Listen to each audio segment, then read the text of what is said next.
plan was for an invading force to land between Le Havre and Cherbourg, with Caen as a key objective. In the west, the Americans would land on Utah and Omaha. In the east, the British and Canadians would land on Gold, Juno and Sword. In the dark hours before dawn, paratroopers would drop to secure both the western and eastern flanks, before the seaborne forces came in through mine-swept channels, the Americans landing first and the others, because of a tide difference, an hour later. Offshore, warships would add their fire to the aerial bombardment being carried out by thousands of bombers. Today we're talking to Jack Tennant, who joined the Army in the winter of 1941-42. And I have a few notes from you, Jack, that indicate that you joined up in Regina, but that you're from southwestern Saskatchewan. Is that correct? Yes, I was born and raised on a small farm in southwestern Saskatchewan and lived there up until the time I joined the Army. And what made you decide to join the Army? Well, a number of my young friends, school friends, had joined up. One of them had joined the Air Force, and a couple of young ladies had joined the Air Force, and another one had joined the Army, and I don't know, I suppose it was through some small amount of patriotism and perhaps a more larger amount of adventure that took me to join it. I understand your father was none too happy about your decision, right? No, he wasn't. No, I was the only son in the family, and a fairly large farm, and he needed me to help him out, and he was not at all pleased, no. But he still drove you to the train station? That's right. He took me to the train station, and we boarded the once-a-week local. I boarded the once-a-week local, and off I went. And that went to? Went to Regina. And what do you do in Regina? I mean, I didn't know that that was a big recruiting center for the military. Yes, it was number 12 military district, and it was the main center, recruiting center for Saskatchewan and some parts of Alberta. And it was in as usual in those days, recruiting centers and things like that were always in exhibition grounds and usually ended up in the horse palace, and that's where we ended up. All right. And what sort of training would you do in Regina? Well, we learned to march and generally how to get together as a unit of men, to a bit of discipline. And start off with the left foot. That's right. Oh, exactly.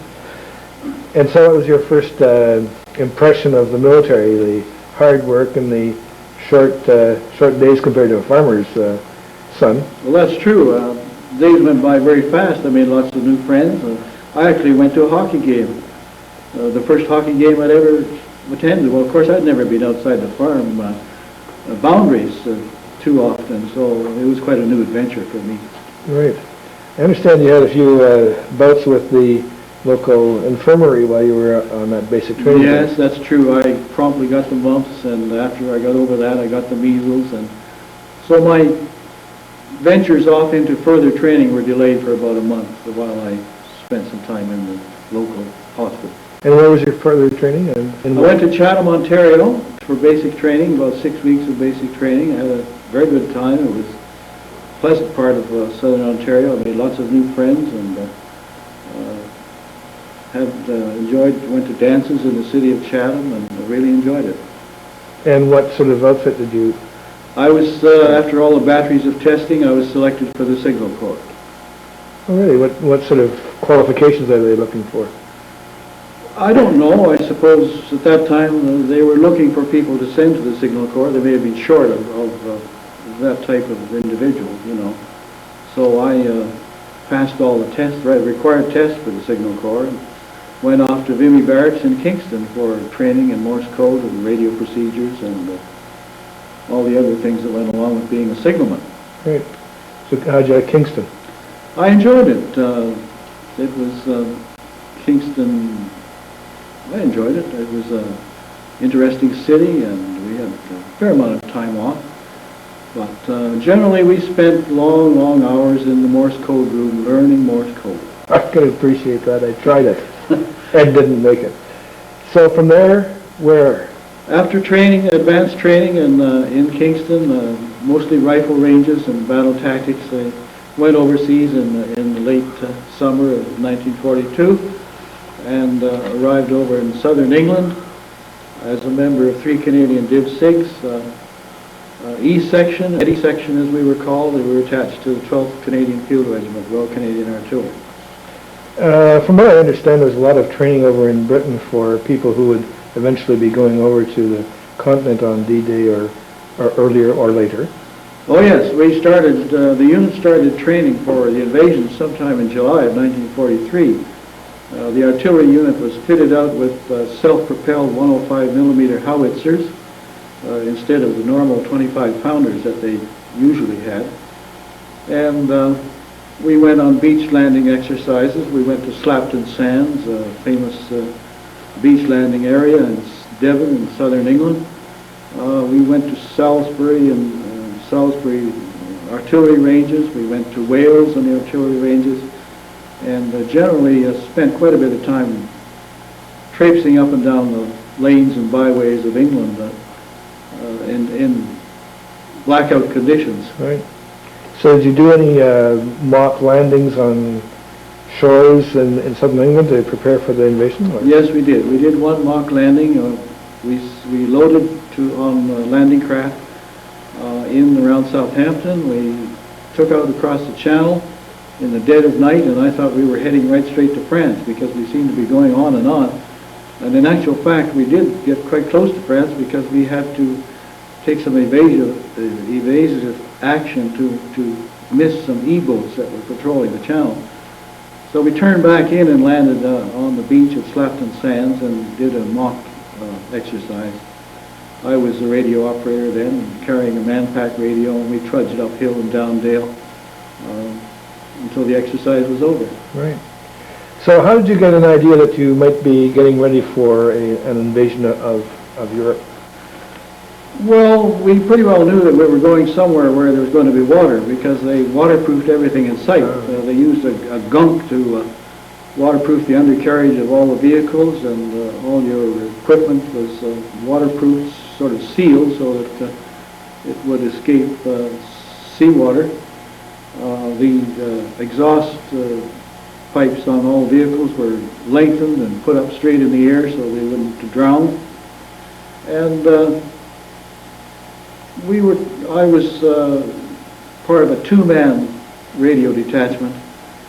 We were issued special equipment. We had special radios, crystal-controlled radios. They were something new they were trying out. We were issued with lots of special gear. We threw away the old normal packs that we used to have, and we had a special vest that had all the pockets built in it, and we could put our personal gear in these pockets and put it on like a vest. It was made of heavy canvas, and there was a rifle boot down the side, and you stuck your rifle down the side, and away you went. So we knew we were going somewhere where we'd have to probably get into some water somewhere or other. And when you were preparing, when did you go on ship in preparation for I take it, the 6th of June? Yes, we were in a concentration area near Southampton in a place called Park Gate, and we went there about the middle of May, along with thousands and thousands and thousands of other troops and vehicles. They were covered every laneway, every field, every forest. You couldn't go anywhere without seeing some military presence. And we were in this particular camp, and about 2 weeks before D-Day, we were locked in. We couldn't go out, couldn't go on leave, we couldn't go beyond the camp boundaries. But my friend and I one day happened to be wandering around the area, and we wandered down to a wharf, and there was a small courier boat crewed by 2 wrens. So we decided to find out what was happening here, so we started talking to them, and they volunteered to take us around on a tour of the Southampton waters. They were actually delivering dispatches, that's what they were doing. So we spent a couple of hours touring Southampton waters and chatting to the wrens, and of course that's all that developed. We said goodbye, and they went their way. I don't think they were too happy to have us on too long.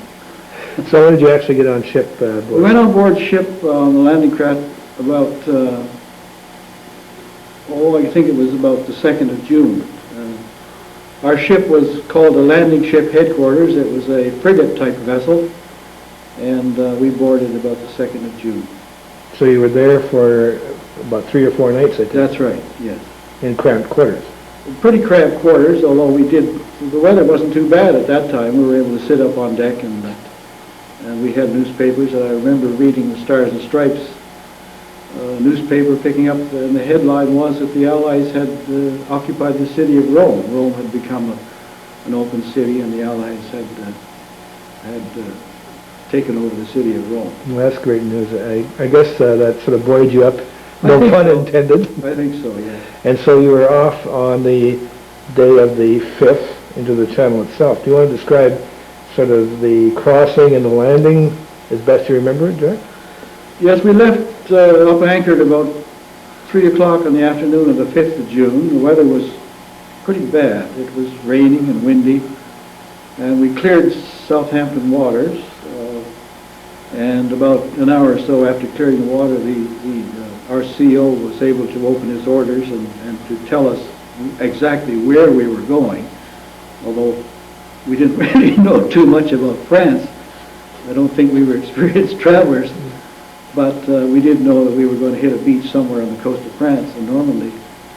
And we sort of curled up on one of the lower decks and tried to get some sleep, but the crossing was very, very rough and very windy and raining and very cold. It was a miserable crossing. And it didn't let up until about 4 o'clock in the morning when we came offshore of Normandy, some 10 or 15 miles, I would guess. And then we knew that there was a battle on, because we heard the Navy guns firing. We could see the glow of the fires inland, and it was pretty noisy. A lot of airplanes up, or was this too early? No, we didn't see too many. I don't remember seeing too many aircraft, although they were bombing at that time. But a lot of the Navy big guns were working. Well, the big guns were working. The offshore artillery was firing, and it was pretty noisy. And lots of answering fire from the... To my knowledge, no. We never came under any direct fire. No, of course, we were just one small craft in amongst hundreds of others. Well, it must have been pretty congested trying to get into your boat. I think you could have walked across the channel on ships, on seaborne craft, yes. Well, can you explain when you got into your landing craft and how the landing craft took you into the shoreline, I guess? Well, we had some landing craft come alongside, some small landing craft came alongside, and they threw nets over the side. And we had to clamber down about 30 feet down into the landing craft and settled in, and I guess at about 7 o'clock we started to run inland, and we couldn't see anything until we got about a mile offshore, and we started to see shore details. I remember seeing a house. It seemed like the only house in the world. It was all by itself on the beach, and alongside us there were landing craft rockets were starting to fire inland. And I recall vividly seeing one, there was a flight of Spitfires or Hurricanes come down the beach, and one of them flew right into the barrage and just disintegrated. I remember that very clearly. And so when we got offshore, the landing craft hove to, and the ramp doors went down, and we all started to clamber out. There was quite a number in our party. There was a commanding officer of the Royal Winnipeg Rifles, a lieutenant colonel, and there was a lieutenant colonel second in command of the 12th Field Regiment, and there were two radio operators. There were other liaison officers from the armored and other people from the artillery and the infantry. We were in what they called an advanced battalion headquarters. So the ramp went down, and we off into about 4 feet of water. I thought we were going to disappear, but no enemy opposition at that time. It was very quiet. It seemed as though we were. I don't think the enemy at this point knew that what was really happening, because this was H hour plus about 10. This was about 8 o'clock in the morning. H hour was set at 7:50 on our beach. So people had already been ashore. We came through the water, started up the beachfront, and there was a beach landing officer, Royal Navy officer, on the beach. And there had already been someone had cleared a pathway through the mines, because there was a white tape and we were following the white tape inland. The beach master made damn sure that we were going to get off the beach as fast as we could, because he shouted at us to keep moving, don't stop, keep moving inland, get off the beach, because they didn't want the beach crowded with people and vehicles not knowing where they were going. So Plus there'd be others following you. there were other people following us. Right. So away we went, inland. And where is inland in this Well, case? inland was at the village of Grey-sur-Mer, which is in the general area where all the Canadians landed. It was codenamed Mike Green Beach, and it was off to the right. It was to the far right of Mike Green Beach, and the people on our immediate right were British troops.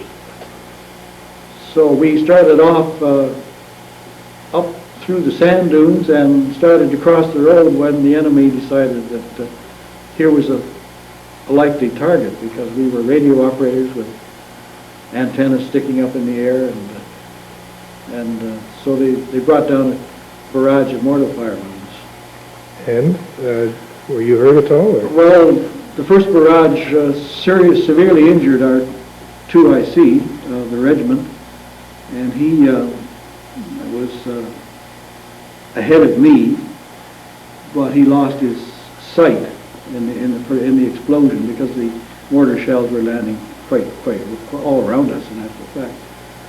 The next barrage that came down, I had pieces bounce off my steel helmet, and the explosion behind me, pieces went through my radio set and entered my back, and my companion was killed. So we sort of came to a standstill at that point. The reality had hit all of a That's sudden. right. We knew that this was not a game.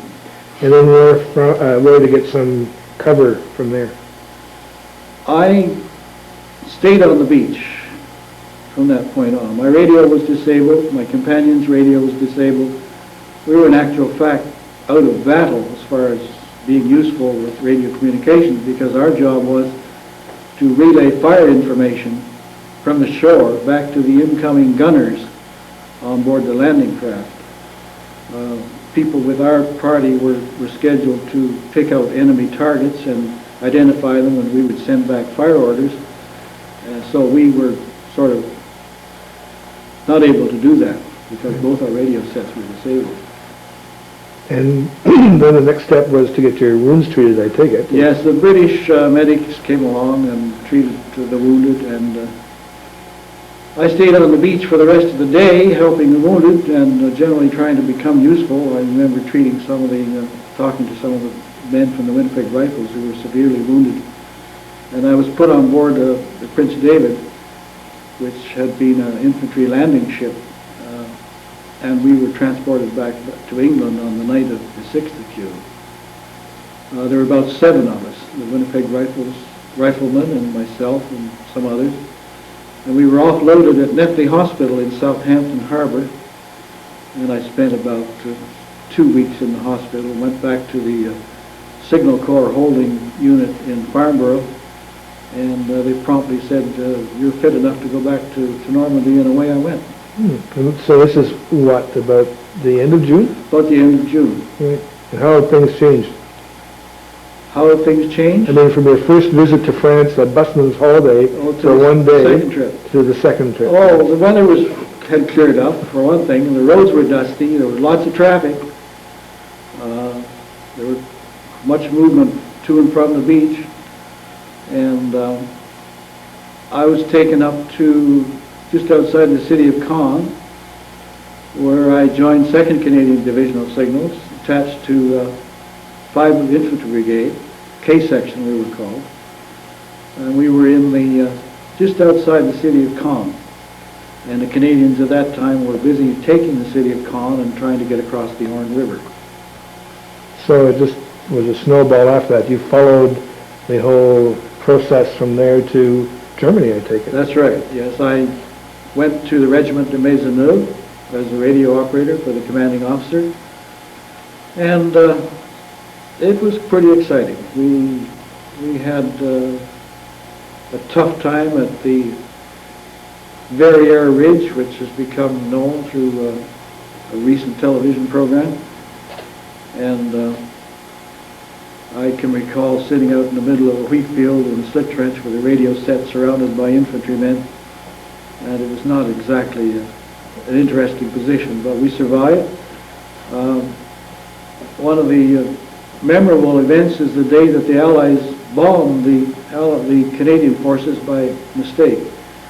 My unit was off to the right of 3 Canadian who came under the bomb, and we could see all these bombers coming over, wave after wave of bombers, and you could look up and see the bomb bay doors open and the bombs coming down in streams. And I had a friend of mine who I later met who was with 3 Div SIGs and said that when those bombs started to fall, there were people heading right back to the beach because it was a terrible event. They just carpeted the whole area with bombs. Yeah. I guess they call that friendly fire nowadays. They call it friendly fire now. And so the path from Normandy went in which direction? We went through Falaise, of course, the famous Falaise Gap. And we went through the city of Falaise and then on through there. I continued to be the radio operator for the CEO. We traveled in the Bren gun carrier and in an armored half-track. When the battalion was out of battle, we were generally behind the lines. When the battalion was in battle, we were up with the CO and the leading infantry companies. And we went on from there into Belgium, and then another thing I recall going through Belgium were the World War I sites. It was quite a sight to see the fields and fields of crosses in the World War I battle areas.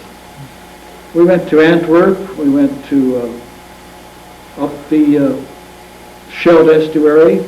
Our unit was involved in clearing the Scheldt estuary. We came from there back into Holland, back in around Nijmegen, and then on through Holland, and then on into Germany at the end of the war. If you were looking back at it, as I'm sure you are now, that 50 years is almost passed, what stands out in your mind about the whole process of that invasion? I think the fact that we kept moving forward. I can never recall us ever getting an order to retreat anywhere or to move back. I think we always kept moving forward, and we always had to dig a slit trench somewhere. That was the first priority, one of the first priorities when we moved into a field or beside a road or in a house or anywhere. That was one of the first priorities, dig a slit trench. Mm-hmm. Stood you in good stead, obviously. Yes, it did, yes. Well, I understand you're going back again in a couple of weeks to visit, I suppose, the landing sites of Normandy. Yes, that's true. I've been honored to represent the Royal Canadian Corps of Signals at the ceremonies in Normandy. I leave Ottawa on the 2nd of June and arrive in Normandy on the 3rd and 4th. And we spend about 7 days visiting battle sites and Canadian cemeteries at various ceremonies throughout the region. Right. Well, I want to thank you, Jack Tennant, member of Branch 625 Royal Canadian Legion, and I'm sure you'll enjoy your visit back. This time it'll be a little quieter. Thank you very much. much. Thank you.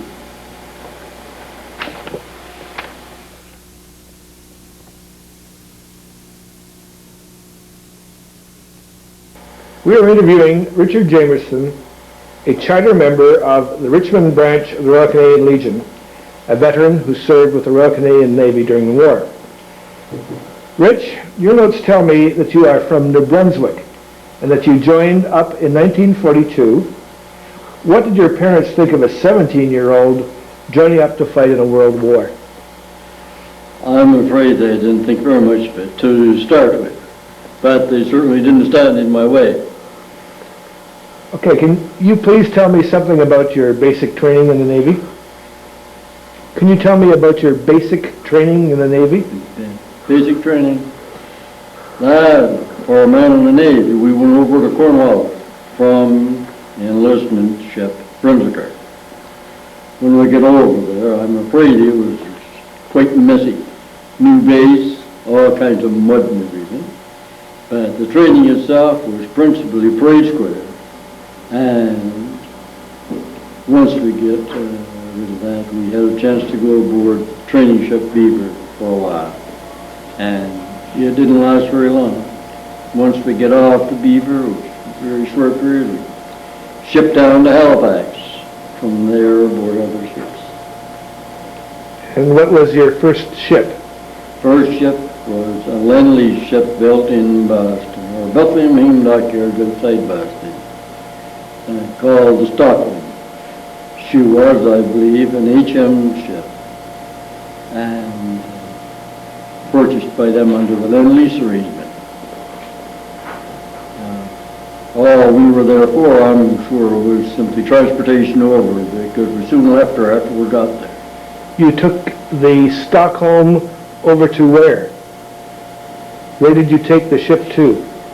We went from Boston, North Atlantic, over to Londonderry, handed her over to the British authorities at Londonderry, and left ourselves and went down to HMCS Niobe base, Greenock, Scotland, for further posting aboard ship.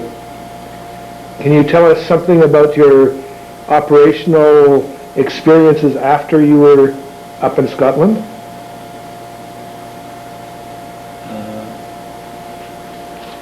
Did you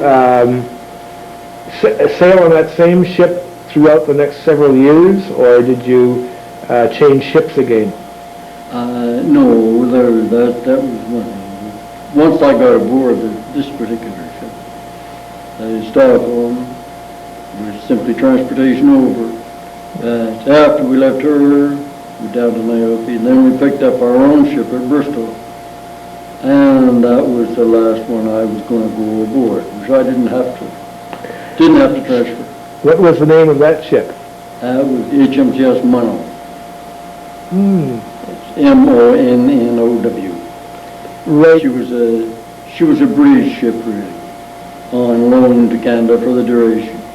And was the crew all Canadian? The crew was all Canadian, yeah, from the captain down. Yeah. And where did you sail?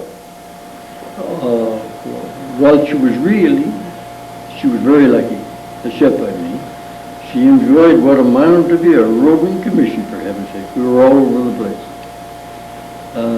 North Atlantic, Bay of Biscay, North Sea, even down as far as Gibraltar on occasion, and up as far as Murmansk and Russia. Can you tell us something about the Murmansk run? Oh, that was a corker. A what? A corker. A corker. It was a good one. It was really good. I really enjoyed it myself. But I'm sure a lot of boys didn't. I understand. Very rough weather that time. Sometimes you'd have seas there that were quite capable of hiding your sister ship across the way. You might not see her for a while. She popped back up again. So with weather like that, I think it's quite possible that the enemy was looking every bit as hard for us as we were for them. Neither one of us finding the other guy, except where there was the air attack. I understand you shot down a enemy aircraft? We had luck to get down a Ju-88, and the crew on that must have been based in Norway, or at least they were very light complected anyway, and light haired, blondish. When we pulled those people aboard, I found it really hard to believe that they could be male crew. I was confused for a few minutes that they were not. Well, they were young, were they? Very young? I would say, oh no, I wouldn't say it that way, but I mean that they were, almost, you'd have to say banged up, or the cold weather had hidden things. I suppose I wasn't looking for them really. Can you tell me how you operated in the Channel during the 1944 period of the Normandy invasion? You were... I'm not really sure that I was attached to that, but I do know this, we had to escort ships from Le Havre on the French coast back to Portsmouth and vice versa. We had, there was at least one, I think it was a hospital ship. And I remember too coming back with one where we got to the mouth of Portsmouth Harbor, and that very thing went down. Now, I don't know, it didn't take any time at all for that thing to disappear. And I'm sure there was confusion on either that ship or on our own as to what actually took her down, whether it was some kind of a mine apparatus or a torpedo. But at any rate, our captain, if I'm correct in memory, I believe he swore up and down that it couldn't have been any kind of mine, and he thought surely it had to be a torpedo, because I think he made the remark something similar to mine be damned. I've seen mines explode before, or words to that effect. He was quite put out with somebody at the other end, I think. Are there any other special experiences that you would like to tell us about? Some special experiences? Yes. Now look, I don't think you want to know about half of them. No, but I think as a member of the Navy, I think the personal experiences were, on the whole, very enjoyable. I mean, I loved the little sailing, Navy life, and we were fortunate enough to have escaped the worst of what war is all about. So, looking at it from that standpoint, I'd have to say that we get off very, very lucky that way. And after the war, you came back to Canada and settled in? Well, when I came back, it was, I think, late November 45, probably, when I was demarked. But I was put on some leave first, because when we got back to Halifax, Peregrine and the other barracks were absolutely full. They couldn't handle it, so they sent a huge amount of us on leave. And then they would, as they had the space and could handle us, they'd call us back in and try and release us. So having gotten out that way was fine, but being on 30 days leave, and it was shortly, not too long after that, I entered hospital. That was a sad experience, as it turned out for me, because after 3 years in the hospital, I no longer had my hearing left. So, since that day, I've had to get along with it.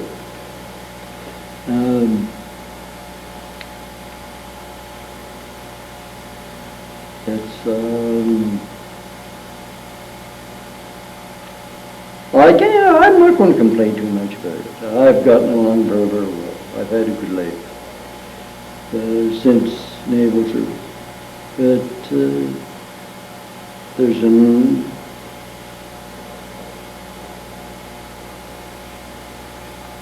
there's a space there that I can't explain.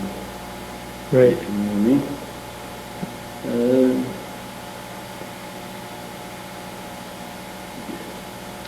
Okay, Rick, thank you very much. And we've been talking to Rich Jamieson of Richmond Branch 625, Ontario Command. Thank you very much. Thank you. We're interviewing Sheldon Spearman, a charter member of Branch 625, Richmond and District Branch of the Royal Canadian Legion. And I'd like to start off by asking you a few questions. I noticed from your notes that you gave to me that you joined up in 1941 at the age of 19 years old, and I wondered what your parents thought of a 19-year-old joining up to fight in the World War. Well, my father, he says, what are you going to do about your education? He says, I'll get you out. Well, I said, you get me out, Dad, and I'll get back in the next day. So you were determined to join up and get in there, and he saw no sense in trying to change your mind, I take it. Right. So can you tell me how you joined up, or where you joined up? Right here in Ottawa? Or? I joined up on Bank Street down in Ottawa. Right, and where did they ship you to? They shipped me to Kingston, Ontario. And what was that? What school was that? There was no school in those days. We're just a bunch of guys. Well, at first we started around, Lansdowne Park for a couple of days, and then they shipped us out by train, up to Kingston, Ontario, and we landed at downtown Kingston, in an old building called, the Cereal Building. It was always downtown. I didn't go up on the hill there. I didn't go up in Vimy. I stayed downtown. And so there was some, what were they teaching you around downtown Kingston? Is this Princess Street? or All military training. I can remember, we'd get up at 5:30 in the morning and we'd be out and prayed at 6 a.m. in the morning, and for the PT first thing in the morning, we'd run and walk up to the Kingston University, Queen's University. Right. We'd walk up the streets, and then we'd come back, and then we'd have breakfast, and then we'd fall out and prayed again by 8 o'clock, all shone up with the puttees on and with the battle dress, and then I can remember very well, I trained downtown Kingston, not up at Vimy, where there was an old First World War drill sergeant, and he taught us the Vickers gun, right out in front of Kingston University there, Queens, in McDonald Park. Right. Yeah. So that was mainly getting started learning how to start off on the left foot and the marching. Left, right, yes. Exactly. So you ended up getting ready to get over to Europe. I see here that you landed in Liverpool, England in November of 1941. That's not a very long training period between when you started and when you ended up over in England. Seems like about 7 or 8 months, right? Yes, but before that we left Kingston at the end of June and went down, to Debert, Nova Scotia. Ah. And that's where I learned to drive trucks, the old Chev and the old Ford 60 Hundredweights. I remember, I'd driven a car, but I never drove a truck. So they put us in these trucks to take them down to gas them up. And you should have heard the clash and the clang on the gears. For about a week. So then, we've been doing this for about 2 weeks, and then a sergeant drove us around and said, you're a driver now. So then, this morning they says, we're going out in a scheme today, down through the Wentworth Valley. That's a beautiful valley down in Nova Scotia there. So, they loaded us up with a bunch of troops. I think they were from the Lake Superior Regiment. Yes, sure, the LSRs. So this young lieutenant jumped in beside me, so we're out on the convoy and everything's going smooth. We're keeping our spacing and the truck is running good. We come around this corner on the back road and here's this big hill. So it gets halfway up and the truck stalls. So I threw the handbrake on and I eased her back down the hill, and then I put it in bull low and went up to the top. And the young lieutenant says when we reached the top, how long you been driving, driver? Oh, I said, about 2 weeks. He never said a word for the rest of the scheme, which was a week long. And so you went over to England after this. How did you go over, by the way? The Warwick Castle. Ah. It was an old South American run ship. One of the Castle Line ships from England. We shipped out from Halifax. And what was it like? How long did it take you for? Well, being a landlubber, I never been at sea before in my life. She was a monster. I looked down over the side and boy, oh boy. So anyway, and there was cockroaches on her the size of about 6 inches long, I figured in them days, running around the sea. I was just a country boy from Stittsville, and I'd never seen a cockroach in my life. And I says, what's them things? So an old guy says, those are cockroaches, he says. My goodness. Well, you've had a lot of time in England. It looks like getting all prepped up for the invasion of Europe. There must have been a lot of training and a lot of traveling around in England and Scotland and Wales while you were waiting for the war to start for you, right? Yes. We took basic training while at boarding camp. When we landed from the ship, well, from Liverpool, while we marched off, I'll never forget it, the floating Mersey docks. And then there was these little trains, I thought, parked. I says, we're going to ride in them things after seeing the big Canadian ones, you know. Oh yeah, no problem. So we jumped on them and they took us to boarding camp. And so then we're there about a week and they decided we needed foot training again. So they brought in this, well, English lieutenant from the infantry and 3 roaring drill sergeants. I think one guy was from the RCRs and one chap was from the, one chap was from the Royal 22nd Regiment and another chap was from the Princess Patricia Canadian Light Infantry, and there was a couple of, well, ordnance guys, and they drilled us, man, oh man. I says, we're truck drivers, we're not here to walk around, but they kept us at it for a whole month. So that put us in good shape, all through the month of January. And then in, well, February, well, we got our vehicles. And what sort of training do you do over the period from the beginning of 1942 until the middle of 1944? Well, we hauled supplies. You see, it was General Transport Company. And we hauled supplies and we went in schemes and we traveled all over England and Scotland and Wales and on schemes. And I also remember was on, I went through the Dunsfold Airport job. Well, this is the airport, well, that the Royal Canadian Engineers, plus the Service Corps, plus Ordnance, well, from Canada, we built this Dunsfold Airport. This was 1942. Mm-hmm. And, well, they're still using, well, Dunsfold Airport today. Is that right? Yes. So, when did you start getting an idea that your outfit would be shifting over to Normandy? Obviously... Well, in May, they posted me out to the, well, 2 reinforcement battalion of 2 corps with my vehicle and 2 of my buddies who helped through with their vehicles. So we went there and they loaded our vehicles up. This was, well, through the end of May, or, well, through the middle of May. Right. So I was attached for my unit, and I never seen my unit again until the 15th of, well, through July over in France. Right.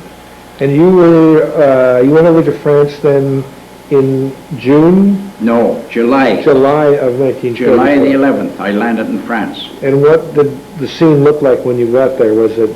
Well, we drove off.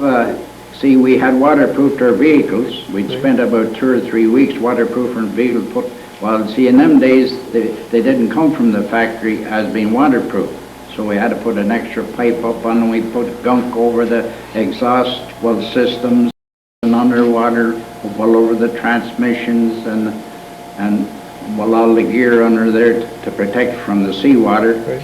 So we drove off the LCTs, and the water never come over the hubcaps. We drove right on the shore, and there was a guy directing there. He said, get off the beach, he says, get inland. So we went inland. How far inland did you go the first Went the first night about 2 miles. 2 miles? See, they were just, well, capturing Caen at that time, and there was still artillery fire going, and I was a scared young lad, I'll tell you. Yeah. Well, I'm sure. You stayed with this march through Europe then, from Normandy right into Germany, was it? Or Yes. Can you tell us something about the process, the events that led up to your last couple of weeks in Germany, say? Yes, well, we were in a place just in across the Rhine River, and we were in pup tents, and the water was something terrific. And in them days, the officer said, all right, you'll pitch your tents over there.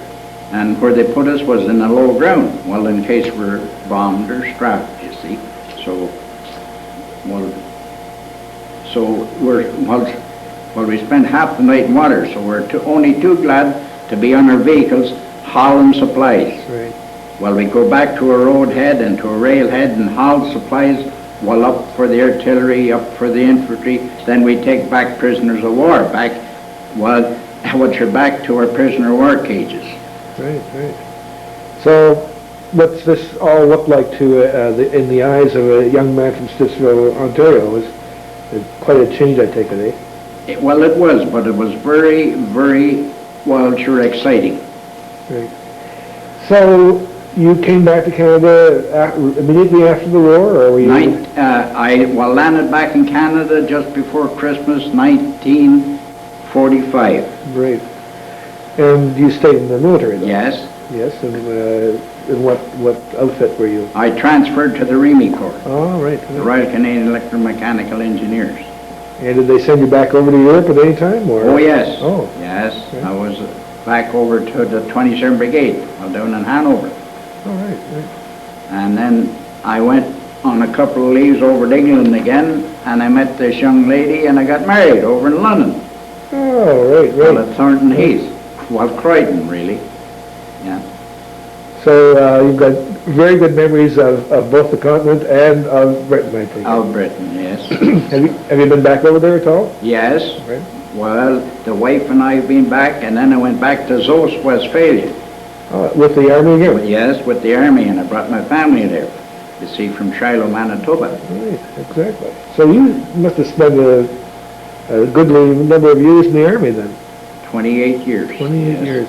And you got out and when? June the 6th, 1972. 1972. You know, I haven't asked this question of anybody else yet, but what's your regimental number? C37520, that's the wartime number. Right. Did you have another one afterwards? Well, 613-297 Walcher 480, this darn number, the Walcher they threw at everybody in the country. The, what do you call it? Your, Walcher the SIN number. Oh, right. Yeah. Well, thank you very much, Sheldon. It's been a pleasure talking to you, and I've been talking to Sheldon Spearman, a charter member of Branch 625, Royal Canadian Legion. Thank you very, very much, sir. Thank you. Today we're interviewing Bob Loverock, charter member of Richmond and District Branch of the Royal Canadian Legion, Branch 625, who's a veteran of World War II. And Bob, to start off with, could you fill me on some of your background, like where you were born and when and where you joined up? Okay, I'm one of the original Army brats. My father was in the Army from First World War to the Second World War. And I was born in Angus, Ontario, which is just outside of Camp Orden. Right, so I take it your parents were not objecting at all to your joining up? No, that's kind of what they expected. And can you tell me when and where you joined up? Joined up in 43 in Kingston, Ontario, and I was shifted to Woodstock for basic training. Not Woodstock, Cornwall. Cornwall for basic training, and then on to Camp Orden to the Armoured Corps. And how long were you in that sort of operational training? Roughly speaking, about 8 months in Borden. And then you were shipped over to England, right? Yes, well, I went to the Vimy Barracks in Kingston, and I was transferred to the Signal Corps. And you went overseas with the signals then? Right. Ah, okay. Right. And over to Britain, obviously, beforehand. Into Dover. Into Dover, and you landed up there when, about the end of 43 or so? Roughly speaking, yes. I can't remember exactly the dates. And what did you do for the next 6 months or so? Lots of training? Well, no, we just kind of hung around. We did a little training, and not a great deal, because we were waiting for our shipment over to France. Right, but were you aware that there was a invasion building up before the June 6th landing, or? We were pretty sure, but we never knew exactly what, when, or where, or anything about it, because they just wouldn't tell you. So you went over in early July then? Yeah. Can you give us some idea what your impressions were of France and the landing right from the beginning? Well, the night we landed, took a while to get off the ship. Searchlight on the shore, and Jerry tried to knock off the searchlight, and he sprayed a few bullets around there, so we didn't hang around. We went further inland, and eventually to Caen, where we were parked in an apple orchard. And At that time, I did see a plane, like during the early parts of that invasion, the sky was black with airplanes. And I saw one guy, his plane got hit, and I presume he put it on automatic pilot. We were counting the guys coming out to, what is there, 6 or 7 to a bomber crew. And we were counting, and I think we got to 6, and we didn't know if the other guy was going to get out, figured there was another one. So he turned the plane around, and he headed her back for the ocean, and he must have put her on automatic pilot. And then he jumped out, and he let the damn thing crash somewhere else, rather than drop it on us. Yeah. Well, it was a hero in the making. Quite a thing, because the plane kept going like that. And it kind of stalled and then up again. And did that quite a lot. I imagine you have a few recollections of your sort of march from the Normandy theater further on into Belgium and Holland and eventually into Germany. Yeah, we were, as I say, between the infantry and the artillery, which is a pretty noisy spot because you got shells going both ways. And I know some days it's just about deafening. So, this, that, and the other thing. We were bombed a few nights, those whistling bombs. Right. Strafed the odd time. I think in the apple orchard we got strafed a wee bit. And it's hard to find a hole big enough to hide in when they start this.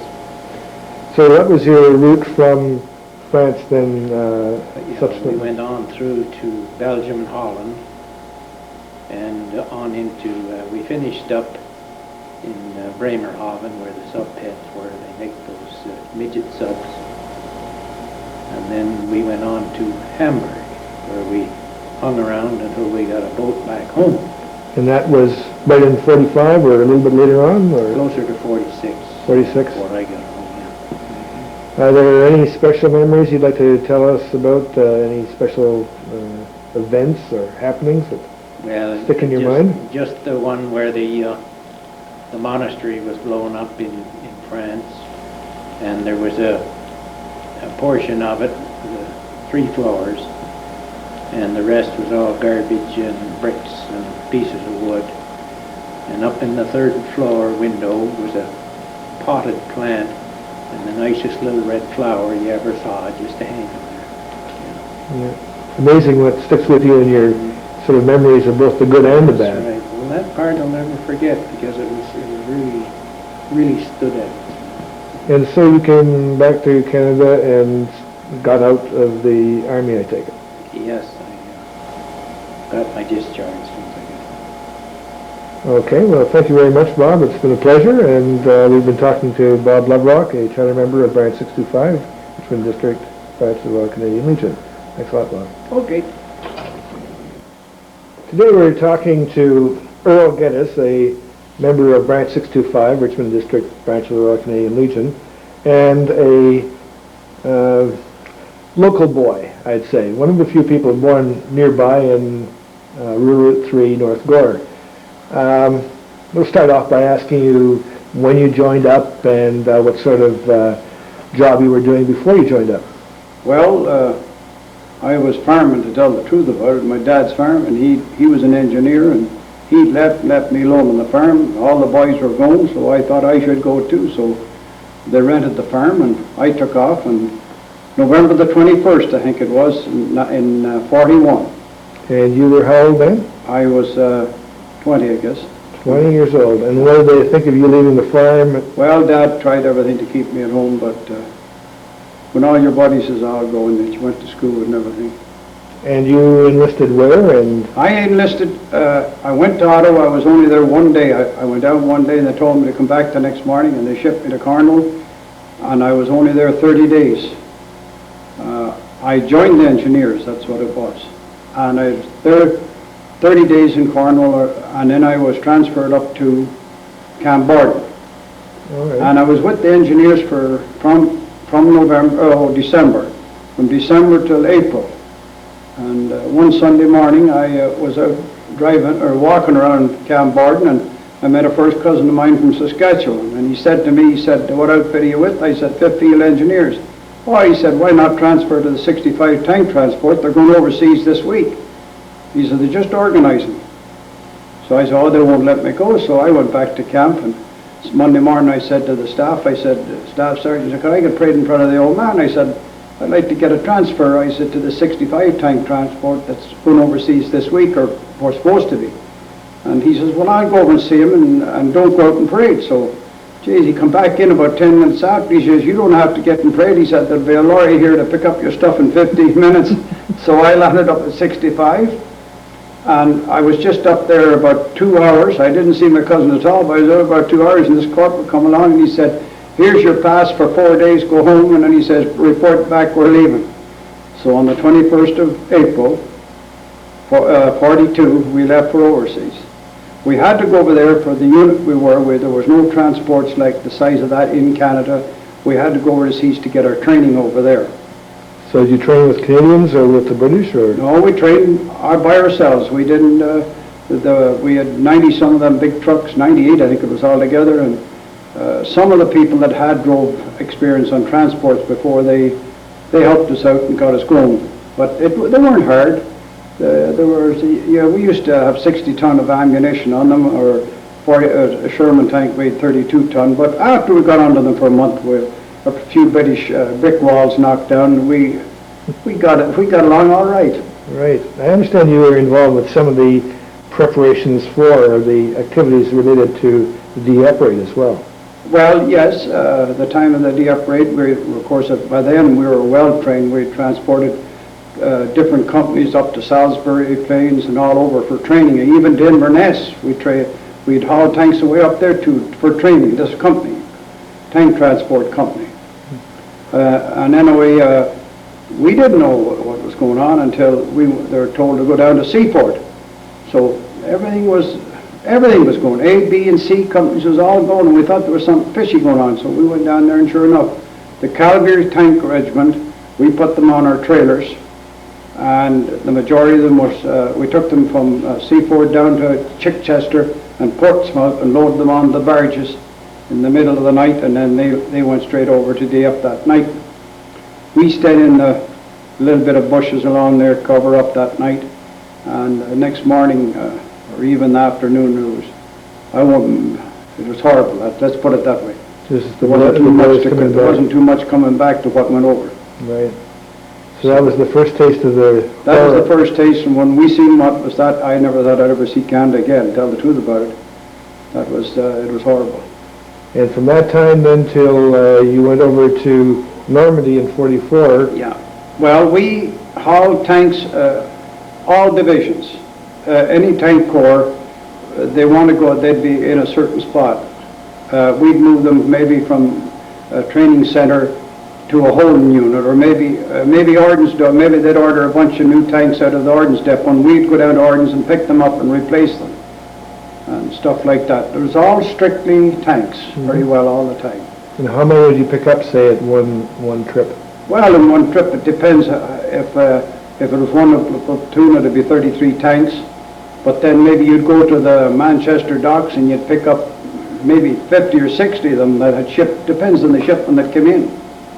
But we picked up a lot of tanks. The Indian docks in London, we picked them up there too. Pretty near any dock that's made over there, we're into them. Right. And then when the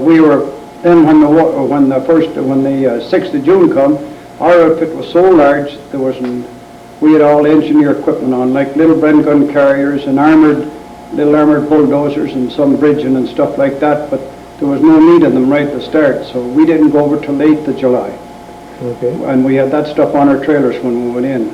So what was your impression when you got over to the 5 Channel? It wasn't, well, it was bad, but it was fascinating too to see these little jeeps in the water going out to the big ships and picking up supplies. And I'll bet you there was thousands of them going out, maybe out a quarter of a mile, a half a mile out to this big ship, and they'd load them, and they could go in the water or they could go in the land. And well, not big loads, but and that's what they were doing, just like a hive of bees on little jeeps, waterproof. So where was the front when you got over there in July? When we got there in July, there were they'd gone by Bellew, they were at Caen. So we were there, I'd say a week and a half, and then they got through Caen, and as soon as they did, then we picked up a regiment and took them up into the Felley's Gap that time. And that was my first, well, except for sharp and stuff along with it, but that was my first taste of what you'd call living, because the Felley's Gap, it hadn't been the snipers and stuff still was there, but they were moving the Germans so quick that our regiment went ahead with that, like our tanks went ahead, and we unloaded them just when the Felley's Gap was just really going. We unloaded that regiment, and when we went back and picked up another regiment, and we come back, I'll bet you we weren't 10 or 12 hours, and we went another 10 kilometers farther than we did the first time. And I just, I would roughly say this now, and then another 3 or 4 days after we crossed the Seine River at Rouen, and then we went up through then to, what was the name of that? Amos or something, Abbeville and Bellew and all them places, right up to Antwerp, and then. But things slowed down a bit after. Yeah, but things slowed. Oh no, we didn't keep that up. That slowed down good. But then when the winter time come, at the Rhine River there at Nijmegen, things were slowed down for the winter, and they put racks on our trailers because there was 24 wheels in that trailer, and all our trailers got modification on them, and we used to go back to Ostend, and we'd bring them up ammunition, and then the smaller trucks would pick them up at Nijmegen. They'd come and pick them up and take them to different regiments that was in the lowland, and that we couldn't take our big transports in. But we'd have as high as 60 ton of ammunition on them trailers and bring it up, and then all these little 1,500 weights and 3-tonners, they'd take it ahead in then to the points. And we did that then until we invaded Arnhem. And there are sort of moments that are lodged in your mind that are particularly interesting to you and you'd like to tell us about? Well, there's always some little thing in your mind, all right, but I don't know. This one story was there after we crossed into Arnhem. We were talking to a couple of Dutch people there, and the paratroopers got an awful beating in Arnhem that night. And he explained to me in broken English, he said, we tried to notify them, we couldn't. They had, the railroad yards was full of freight cars. And every freight car was polluted with Germans inside, hidden in there. And nobody knew they were in there. The Dutch people knew they were in there. Then old hell opened up then that night. And they took an awful slaughter. And that Dutchman told me that himself, and it was, which was right too. Found out after it, but that was one thing that happened. But, so how long did you stay over in Europe after? Well, we stayed after the war.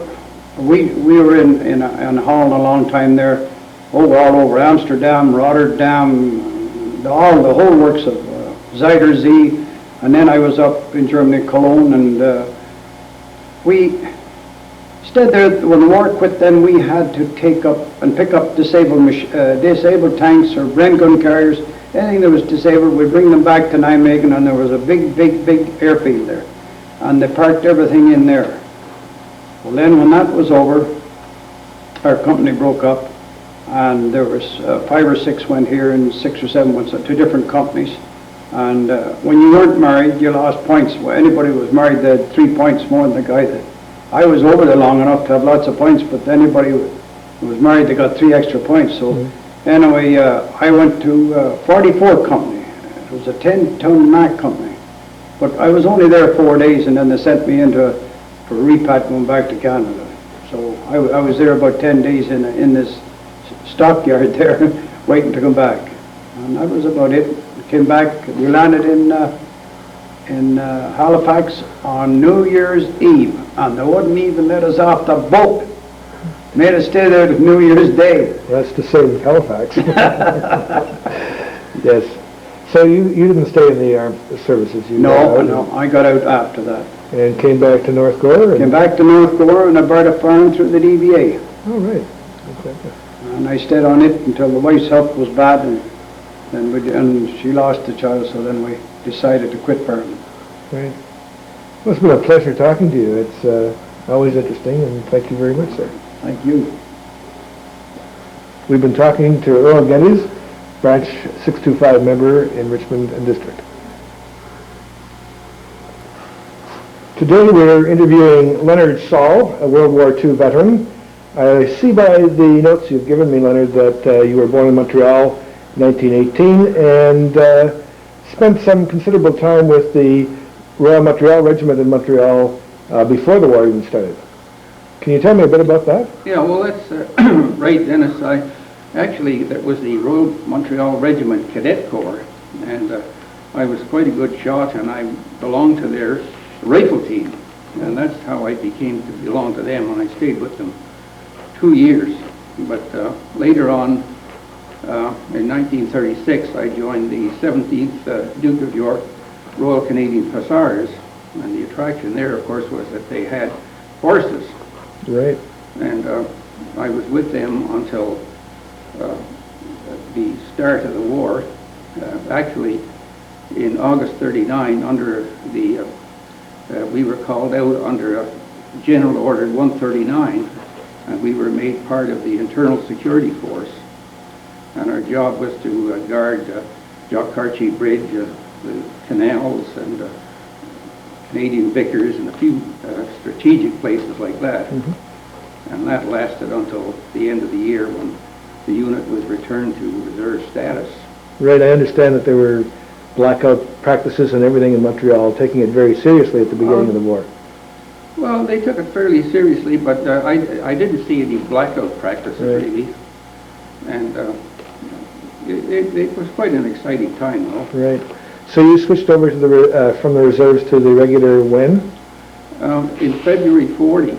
This unit I was with didn't mobilize until July 1940, and those of us who had been released from the Internal Security Force were having a little difficulty getting placed, so we joined other units. Mm-hmm. And I got an offer I couldn't refuse. I had had a commercial high school course, and I was well versed in office procedure, shorthand, and typing, and I was offered a job down at the headquarters MD4 with a guaranteed promotion to sergeant in 3 months. Oh, and of course we got trades pay and all that. I should say in 9 months, not 3 months. But this was an offer you can't refuse, you know. Exactly. Guaranteed promotion. Yes, yeah, providing, of course, you good conduct and all that stuff, you know. Of course, of course. And you stayed then in Canada how long before you were shipped overseas? We left Montreal in 19th of April, 1941. Actually, it wasn't a mass movement from Montreal. It was a number of people from various military districts across the country, and they all gathered together at Halifax to get on this boat to go as one draft, making over 100, you know. Well, I understand there was a little bit of excitement before you got overseas after leaving Montreal. Yeah, we were unfortunate enough, or for those who got off fortunate, I suppose, in being the only troop ship torpedoed in the North Atlantic during the World War II. And it was we were just 200 miles off Northern Ireland when we were torpedoed about 10:30 at night. And the ship was we didn't have a convoy, and unfortunately it went down in about 3 minutes, which a great loss of life occurred there anyway. And there were only about 36 picked up, so we stayed in the water from 10:30 at night till 9:30 in the morning, and it was pretty cold in April, so there was a lot of life lost due to the cold. Right, exactly. Yeah. And you were picked up by the British Navy, I take it? Yeah, 2 British destroyers came out, and one of them actually was loaded with survivors from another ship, and the empty one took us into Londonderry, and then they went right out again. Right. Yeah. So you eventually moved in from Northern Ireland over to England to take up post? Yeah, we stayed in Londonderry about a week, and then went across to Belfast, and we saw on the ferry from Belfast a terrific bombing of Liverpool. Apparently this had been the third night. So when we got into Liverpool, being inexperienced, we thought we were just there in time to see the end of the war when we saw this devastation. And that night we went on to London and then to reinforcement units. And finally, about 15th of May, I was posted to the headquarters of 1st Canadian Corps, which was stationed at that time at a place called Headley Court in Leatherhead. Oh, yes. Lovely old house. So you were there then for quite some time before you went over to the continent? Oh yeah, long enough to get married actually. Oh, is that right? and my daughter was born over there. We went, the first time we tried to get to the continent, we were sent to the staging camps, I guess about the 10th of June. But there were so many people over there, and progress wasn't as fast as they thought it would be. We were held up before Caen, that we all had to return to our base.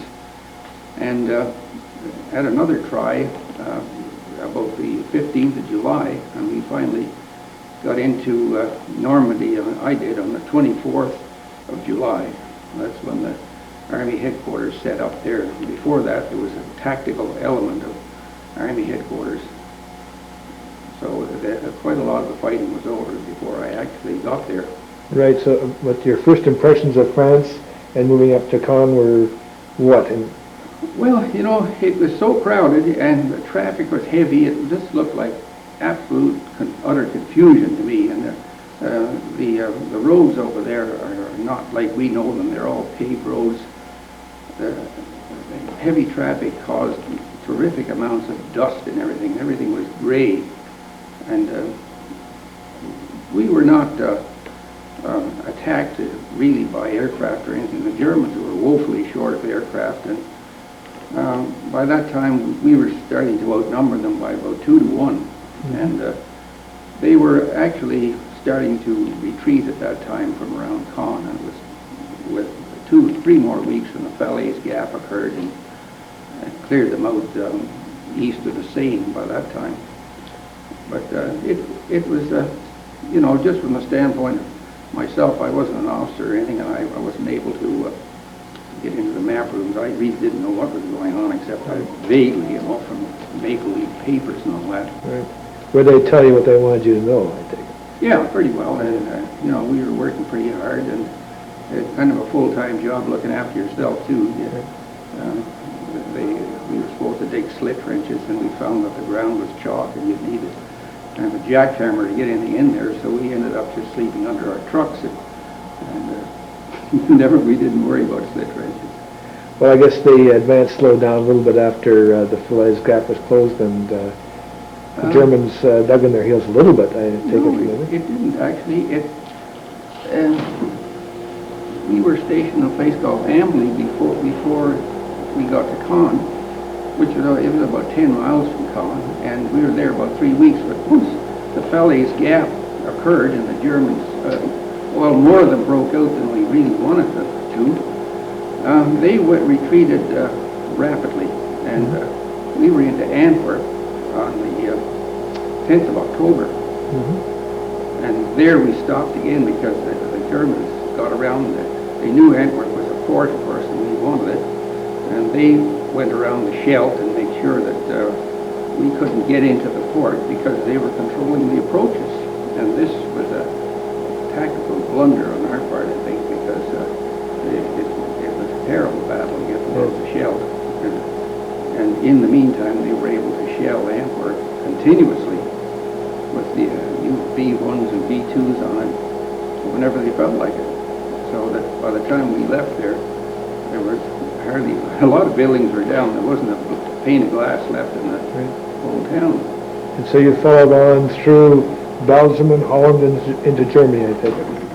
Yeah, we never actually, Canadians never really got into Germany very much, except around Cleve and Emmerich.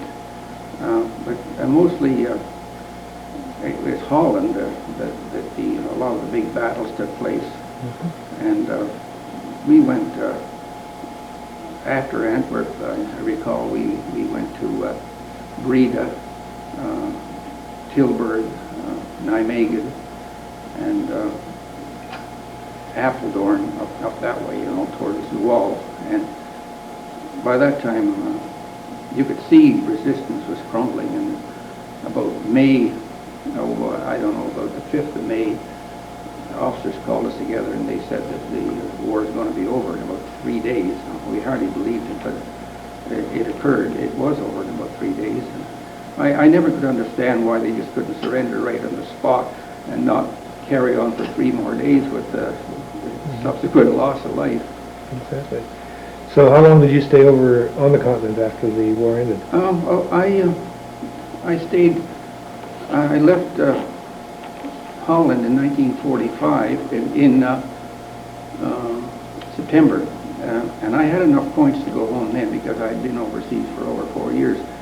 But as I was married in England, I found out my wife couldn't get back to Canada for another year, so I volunteered to stay over there, and I was sent back to England, and I got a job with the War Crimes Investigation Unit, and they were the ones who were prosecuting Kurt Meyer, who was commander of the 12th SS Panzer Division. And I really enjoyed this. We had an opportunity to interview all the members of the 12th SS Panzer Division that were held at the London District Prisoner of War Cage, and Kurt Meyer, of course, was the kingfish there. And because I couldn't speak German, I was often allowed to sit with him alone, or to sit with him while he conferred with his commanders who were there, a fellow named General Eberbach, another lad named Colonel von der Heit, who was a professor of international law. And I'd sit there, and then when these two left, I found Kurt Meyer such an interesting guy that I didn't call the guard to take him away, and he'd sit there at this map and show me where he'd been in Russia and all over the place. And actually, although he was never really tied to the crimes that he was said to have committed, although they did occur within his jurisdiction and actually at his headquarters. And he knew about them, but in his defense, he said he was going to prosecute the people responsible, but his division had been overrun before he could do that. And you have to believe that, as only 200 of his men survived out of 20,000. That's absolutely fascinating. Yeah. Then you eventually came back to Canada in the forces and stayed in the forces? Yeah, I came back in June 46, and my wife followed the following month, July 46, and by that time I had got to be a W1, and I reverted to the rank of W02 in order to stay in the services, and I worked at Headquarters Quebec Command for 5 years. That was Montreal, of course.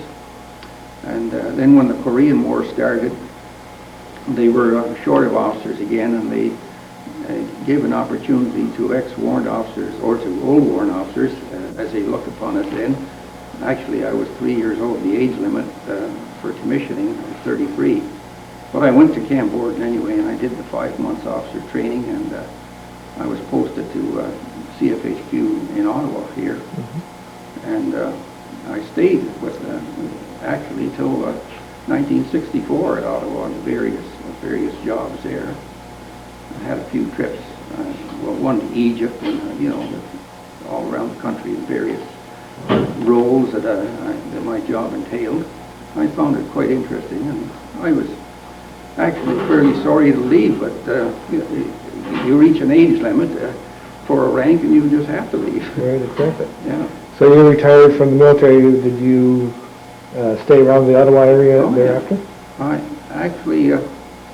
I was out of the military for about 4 years when I decided I'd like to raise my pensionable service, so I went back to public service, and I did 2 years with National Defense, and then I went to Treasury Board for 8 years, and I finished that transport actually with the Coast Guard for another 2 years, and that gave me 37 years in all, which is what I was looking forward to, some security when I retired. So I retired at 60. As you look back on that period during the war, are there any sort of memories that you have that stick out in your mind at this particular moment that you might want to tell us about? Well, I mean, the fortunate escape I had from the ship is one of the things that's always impressed me. Most of the people who were down below didn't get out, and I had been playing checkers with a fellow from Quebec who had been in the medical corps, and he'd gone back to Canada with some wounded. He was returning to England, and I found him quite interesting because he was telling me about conditions over in England. That night, I said to him I was going to bed. It was about 10 o'clock, and he said, "Oh, hell no, come on, let's take a walk around the deck." Well, I didn't want to do that, but occasionally you do something to please somebody else. So I went down and I put on my sweater and some camp shoes and dressed warmly because it was cold outside. And no sooner were we on deck when we were hit with a torpedo. So if I had not, tried to accommodate him, I wouldn't be here talking to you today. And of course, the other outstanding thing is that service with the War Crimes Investigation Unit. I got a chance to talk to many of the Germans, and I found out they weren't all criminals. I mean, a few of them were, but they were generally fairly nice people.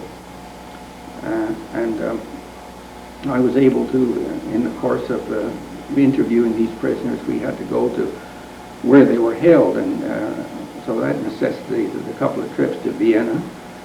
And when the Russians had one of the sections there, we had to pass through their zone. We got exposed to the Russians, and also we were able to get to Salzburg, and we went to Berchtesgaden. Americans had a little bus going from Salzburg on a tour of Berchtesgaden. So every time I see some of these pictures of Hitler strutting up and down his veranda, I can say, well, I was there too. Well, that's an extremely interesting career and extremely interesting exposure to danger and to good times, I guess, with a family that's, well, your daughter was born in England, maybe. She was born in England now, yeah. She was born there in 1944. Right. And she's here now. Not with us, but she's very close. Great. Well, I would like to thank you very much for joining us today and for this interview. I've been interviewing Len Saul, and thank you very much, sir. Well, thank you, Dennis. I'm pleased to come. Today we are interviewing Lester Mitchell, a member of the Stittsville District Branch of the Royal Canadian Legion, number 618 Ontario Command, where Les has been a member for the last 24 years. Les, I have your notes in front of me here, and I'd like to start off with the observation, obviously, that you were born in New Brunswick, and you were just a mere slip of a lad when the war started. Yes, I was. I was 14 years old when the war started. I was in school, and the war started in 39, right. And I would be 14 years old. Right. So you joined up when? I joined up in May of 43. Okay, that was when you finished school, right? Or? Oh no, I went to work. I dropped out of school the following spring of 40, and I went to work, and I worked a couple of years up until I joined the service. Right. Yeah. So what made you join the service? I mean, you were still very young. You were 18 years old, I guess. And I joined because it just seemed as though everyone else was doing this. And right. My two brothers had gone overseas, and I thought, well, maybe I should do the same thing. And what did your parents think of all this? They didn't. I don't know really what they did think, but that I say two brothers were over, and I guess they thought, well, we can't do anything about it, really. They didn't.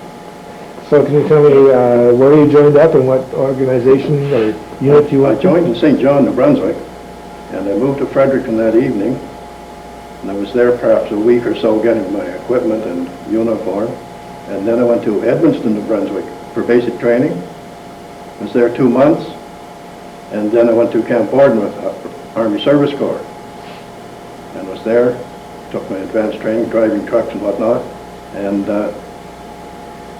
went to Hamilton Army Trade School, Canadian Army Trade School in Hamilton for automotive course for 6 months. Right. And we hardly finished there, and they pulled us back to Borden and gave us a leave home, and then went back to Borden, and then we moved to Burton, Nova Scotia. And then of course, we went, embarked on Ile de France and landed in Greenock, Scotland in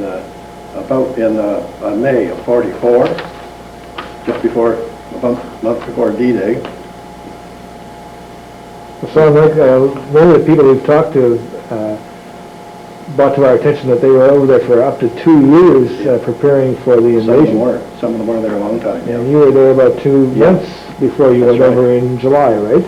July of '44? I went over and reinforced 2nd Division in July of '44, yeah, about mid-July. And what were your first impressions when you got out in the Channel and saw the coast of France? Oh, the Channel wasn't too bad, but when we got over there, when your first impression of Normandy was just something else, that's for sure. What, the devastation? Devastation, and Right. the ruined vehicles and everything, yeah, it's true. Yeah, and people going every which way, I imagine. Everywhere, yeah. We really didn't, I never seemed to know where I was half the time because the road signs are all torn down. Right. Yeah.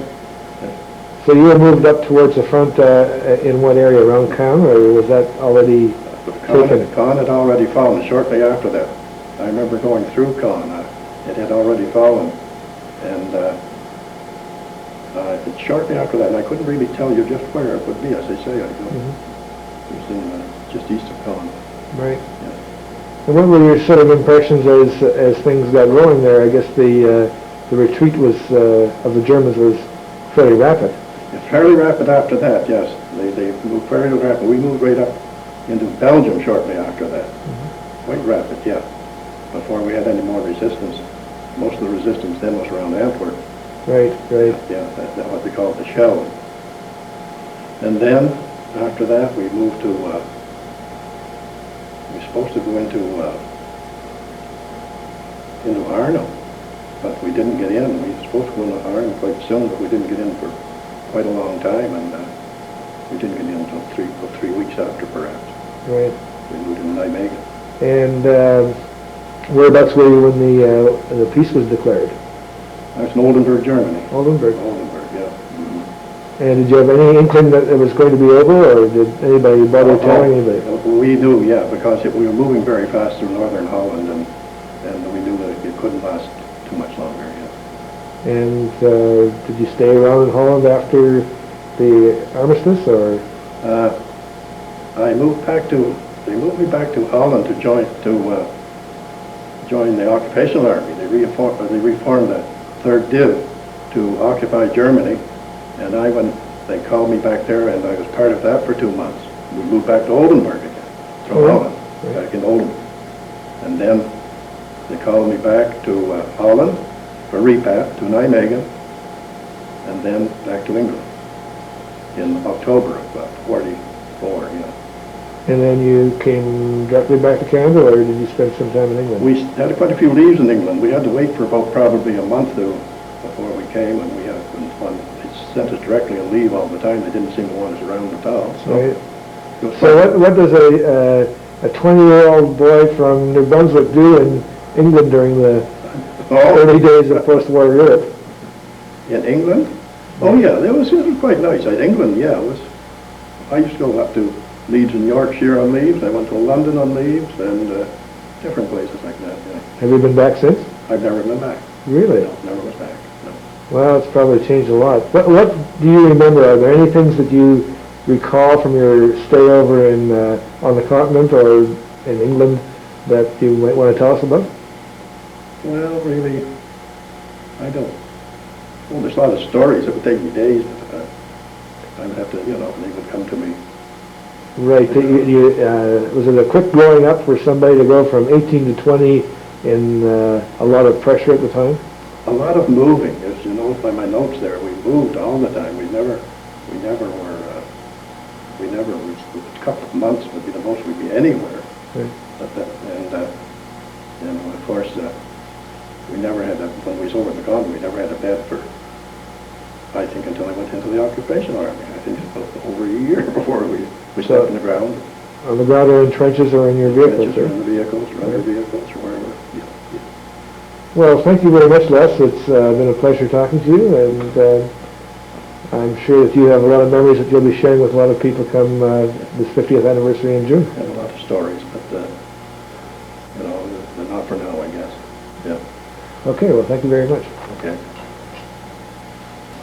Today we're interviewing Des Coughtry, member of the Stittsville and District Branch of the Royal Canadian Legion, Ontario Command number 618. Des was born in Ottawa and educated at Glebe Collegiate. Can you tell me what you did before you joined the Army, Des? After I graduated from Glebe Collegiate, I found a job, luckily, at Burroughs Business Machines in Ottawa. And I was very fortunate because, as you know, the Depression was still in effect. And I was lucky enough to get a job where my friends were not able to get one at the time. And I joined in the staff there, the admin staff, and worked there until the fact that I joined the Army. So it was good training, as it turns out, in the long Very good training, a lot of bookkeeping, a lot of steno work, a lot of general work around the office, and doing some of the equipment as well. Mm-hmm. So why did you decide to give that all up and join the Army? Well, before I joined the permanent force, or the active force, I joined the Reserve Army, when known as the NPAM in those days, the non-permanent active militia. And I joined the first company of the OC, the Ordnance Corps, and learned the basics of the training, whatnot, drills, various motor mechanics, all the things that go with the general basic training. And over the time I was with the NPAM, or the Ordnance Corps, I was recommended in the summer of 42 for a commission. So I wrote the M test, as it was known in those days, and I passed, and I was given a green light to go ahead and, as a cadet officer. I was posted up to Gordon Head in BC, neighboring Victoria. In fact, it's now the campus of the University of Victoria. And was sent up there with a small draft from the Ottawa area, because Brockville was overloaded with applicants as well. So we went out there. I think there were 12 of us from the Ottawa district, number 9 district, and spent 3 months out there taking my second lieutenant degree, whatever you call it. Yes, and then you go from there to... From there I was posted back to Archival, to a training battery, and there we assumed the training of gunners, as they were recruited, and generally the operation of a battery and overall the regiment as it would turn out later on. And when did they decide to ship you overseas? Well, I was shipped over on a draft in, I think it was June 14th or 15th of 43, and I went to a reinforcement unit called Caribou, Canadian Army Artillery Reinforcement Unit, and there we continued our training as well as doing other things, learning how to ride motorbikes, and drive tanks and whatnot. And I was sent eventually out to a regiment, the 23rd Field Regiment, SP, RCA, and the SP stands for self-propelled. Well, people say it's sort of special police, but it's really self-propelled. And it was new to me because they had just received their mounts in Canada before they came out themselves to Britain. So another phase of learning from the tow guns that we had in Canada to the new self-propelled tanks. There was an open cockpit Ram chassis, a Canadian-built Ram tank, and the 25-pounders were mounted in the cockpit of this open-pit Ram tank. So did you have any idea that you would be being prepared for an invasion of Normandy or of Europe at all? No, we were working towards that all the time because we had practice areas in the Eastbourne area, where the regiment was stationed. We used to go to Alfriston to fire the guns there. We went up to Reedsdale in North Northumberland, near the Scottish border, and practice up there. But you weren't doing any sort of amphibious landings and that type of thing? No, we did not. No, we were already, as time progressed, we had a waterproof all our vehicles and whatnot, depending on how we would go in to the continent. And when were you sent over to the continent? We went over, we landed about the first or second week in July of 44. And what was your impression Oh, of it was landing? just awesome to see the equipment on the ground there, and the number of ships in the harbor waiting to unload, and you could hardly move in the bridge as it was. Just a tremendous number of vehicles, everything from, you name it, from a Jeep up to the largest tank. What did they send you inland towards Canada? They sent us inland to sort of get ready for action, and then we were sent into action. We relieved I think it was the 79th British Army Division, just outside of Caen. And we held a position there for some time until on, I think it was August the 7th, we broke out from Caen towards Calais. And then that phase of the action took about, I guess, about 2 weeks before we closed the gap at Calais. And did the momentum continue on from there? Yeah, it was hectic, really, because as they closed the gap at Calais, they captured about something like 250 or 60,000 prisoners, and then we just headed cross-country, more or less, right to the Seine, and then through to Belgium, up towards the Antwerp, the Schmelzer, over to Holland. Brugge Zoom on the west coast was the first area that we took. Then as winter closed in, we were trying to, I should say that in September, at the time of Market Garden, when they dropped at Arnhem, we were trying to get up there to close that in, and of course it failed, and we were still about 100 miles from Arnhem, from Colorado. Right. So we then we're in on the invasion of Holland, the last part of it. Well, yeah, it wasn't called an invasion, it was called a liberation. Liberation, yes, right. They still call it that.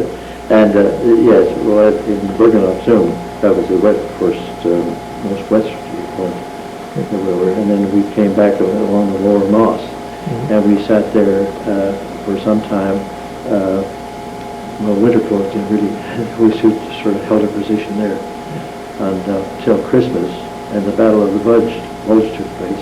We were pulled back there, and we were anticipating the fact that we might have to go down towards the Battle of the Bulge. But the Guards Armour Division got there first, and the whole thing was closed off. And we held a position then until we moved over to the eastern part of Holland, waiting for the crossing of the Rhine. Right, and that would be in March, roughly, I think it was March of 45. So you got across the Rhine as well. We got across the Rhine, and that again was a tremendous operation to take all those vehicles across. There was an airdrop first, and of course we participated in a heavy bombardment as well. And then we crossed on a pontoon bridge that the engine used, just manufactured overnight, it seemed like. And the devastation over there in that area of Coughtry and Cleveland was just absolutely awesome, just terrible. Not a brick standing, just terrible. And so you, I guess, have a pretty good idea that the war was coming. Well, we felt as the month of March and April ticked on that we were getting close to it, because we were moving quite fast, and we had the advantage of being mobile. We were armored, so we were supporting armor, and we were able to move quicker and move ahead quicker than the tow regiment. So when VE Day came, you were in Germany? I was in Germany, up near Oldenburg, a place called, I think it was called Rested, R-A-S-T-E-D, and we sort of sat there for a while, not knowing what was going to happen. And we went back to a place called Mondsee, and we sat there as army about vacation for a while, a matter of a few months.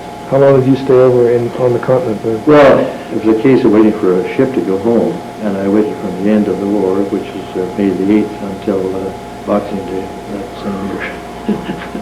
And most of that was on the continent or back in No, we came back to Amersfoort, Holland, and sat there for a while, and got things organized to open up classes for the gunners to try and get their education on the way again, and whatever.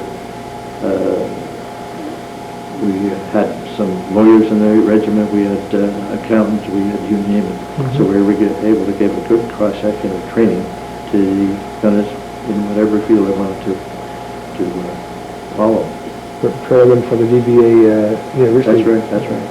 So about, I guess with November 1st or so, I came back. I was separated from the regiment because I was with the number 9 military district. And the base of the regiment was going back to the Toronto area. Right. The regiment was recruited from an area of Brockville,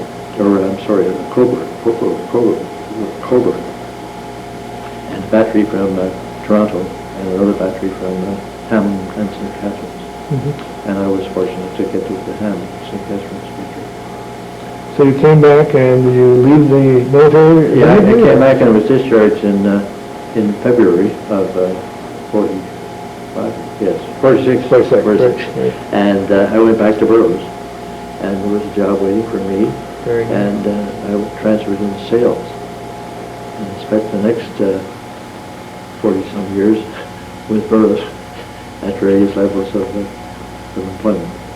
Well, as you look back on those days 50 years ago, are there any events that stick in your mind or come to your mind or leap to your mind right now? Or? Well, I think the main thing is that you remember the good parts of the whole campaign, and it was the fellowship, the friends that we made during our time with the artillery, and especially the 23rd. We still, our regiment is stuck together. We have one sergeant that has had a reunion every year since 1947. Every October, of the last weekend of October, we have a reunion. And this fellow has organized every one of them. So we have a network that is just fantastic. I could phone any one of a number of people and say how it's Jim or Bill or Harry, and they can tell me like that. And with your time in Holland, I understand you probably made some friends in the Dutch community as well? Well, in various positions in Holland, we were billeted. We went door to door and asked if they could put up a soldier for the night to try and get the people off the ground. The weather was pretty cold and rainy and whatnot, and these Dutch people would open their doors and say, yes, I'll take 2, I'll take 3, and whatnot. It was just fantastic the way they treated us. And have you been back to visit them? We've been back over to Holland, my wife and I, twice now, and we've stayed, the last time we were for the 40th anniversary of the liberation of Holland. We were billeted with a wonderful family in Apeldoorn, and we still correspond with them, and they just treated us like kings and queens. No, they're Just famous. fantastic. They're famous for it. Yeah, and they've been over to visit us twice, and we correspond back and forth with another couple as well. Well, there'll be a number of celebrations of the 50th anniversary of invasion of Normandy and the liberation of Holland and all those things coming up for the next year. I hope you meet a lot of the fellows that you served with, and thank you very much for the interview. That's all. Thank you very much for having me. Today we're interviewing George Murphy, life member at Branch 625, Royal Canadian Legion, Richmond District Branch, and a veteran of World War II. And I'd like to start off, George, by asking you a few questions about where you come from to start off with and when you were born. Well, I was born in Quenneville, Quebec, 1923, and I took my education in Quenneville, and my dad owned a farm in Gatineau, which is part of Quenneville, and I worked on the farm before going overseas, and I worked driving trucks in Ottawa, and then I joined the Army. What year did you join? It was, we just joined in Ottawa. We were sent to Peterborough from there. It wasn't a unit I joined at all. We just, we joined. How old were you? 19. I was 19 when I joined. And what did your father think of you leaving him alone on the farm? It wasn't my father. Well, my mother was more concerned than anything. Her poor little boy going overseas. Right. Because I had two other brothers overseas also.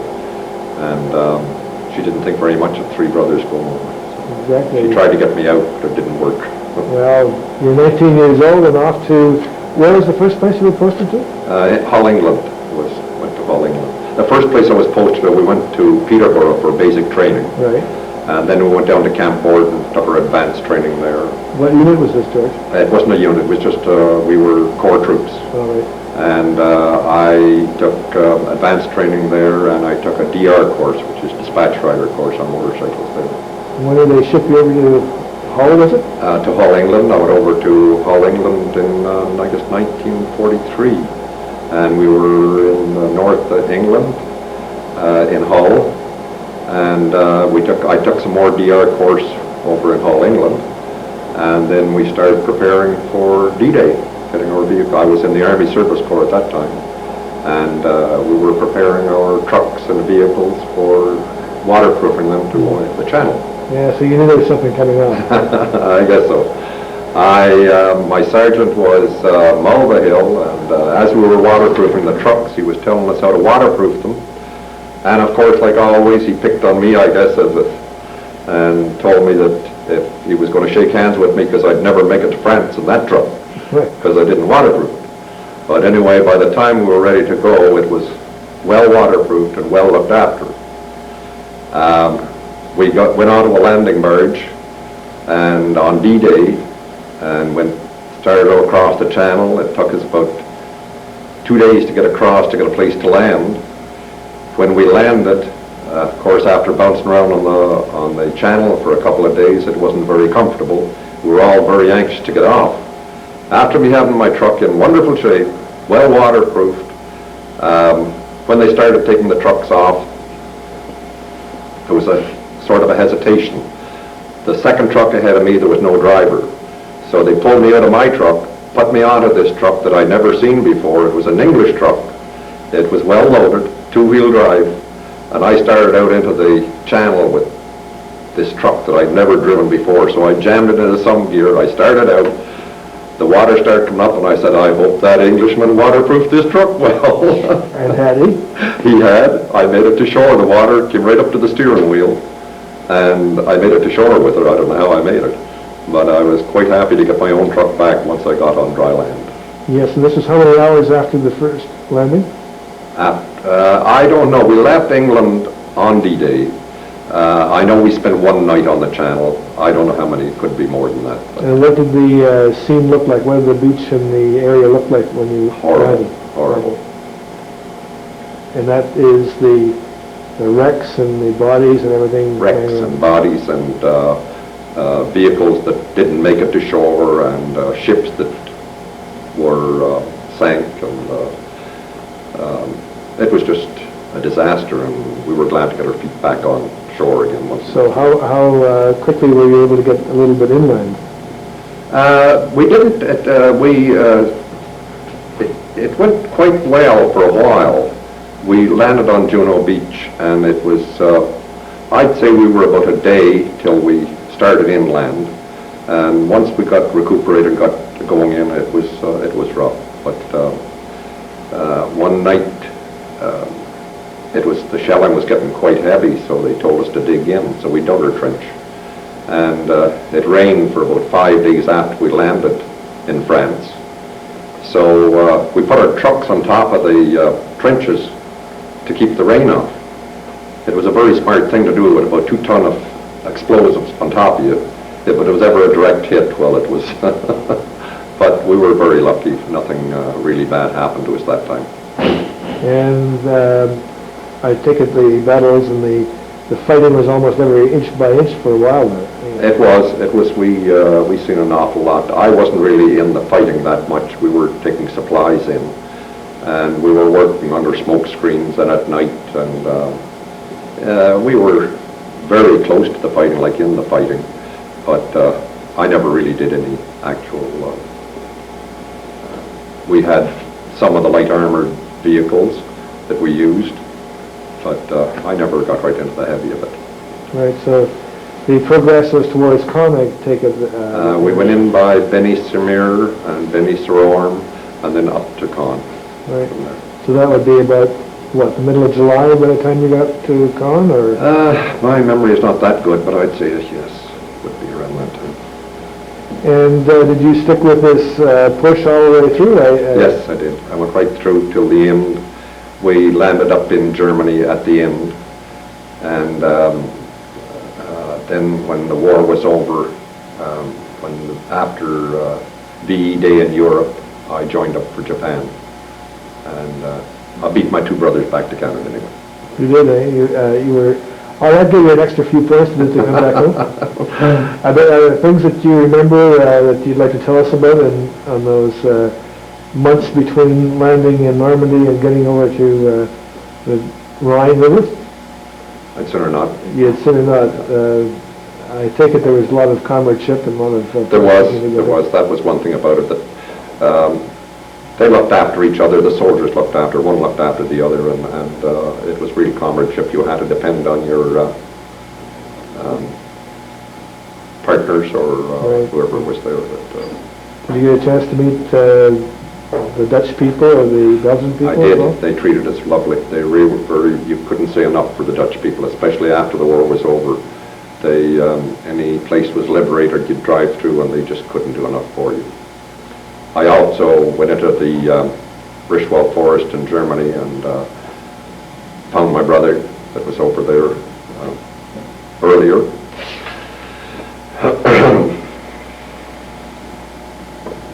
And had a day with him, but I couldn't stay very long with him. Okay. So you came back then to Canada to prepare to invade Japan? And That I did. Yeah. And I got 30 days leave, and then by the time the 30 days was up, the war was almost over in Japan, so I got another 30 days leave, and by that time the war was over. I didn't have to go. All right. So did you stay in the Army at all after the... No, I got out of the Army very shortly after that. I had, like I say, I stayed about a year in the Army, then I got out, and I was in Gatineau Point one night and I met one of my friends there, and he was going to the mines in the north, and he asked me if I thought I'd go up, and my money was getting short at that time, and I agreed that I should go up with him. So we went to Sudbury and we spent 2 or 3 days just fooling around up there, and at the time Inco was very hard up for men, and I was hired, and we had to go to work the next morning, the two of us, and we stayed there for 30 years. Yeah, amazing. I went right through from a driller to a raised driller, underground foreman, general foreman, safety foreman, right through the top. Do you ever keep in touch with some of the old buddies from the wartime? Not from the wartime, no. Most of any outfit I was with was mostly from the West, and I have never got in contact with anybody really since the war. Well, there'll be a few parties in Ottawa come at the beginning of June. You'll be able to run into a few people, I hope, when you take part in some of those events. And, I just hoped I could meet Sergeant Mulvihill. I'll know him for sure. Yeah, I mean, I remember my corporal too. Yeah, he was a nice old guy. He looked after us real good. Well, I want to thank you very much, George. We've been talking to George Murphy, the current president of Branch 625 Royal Canadian Legion. Thanks again, George. Thank you.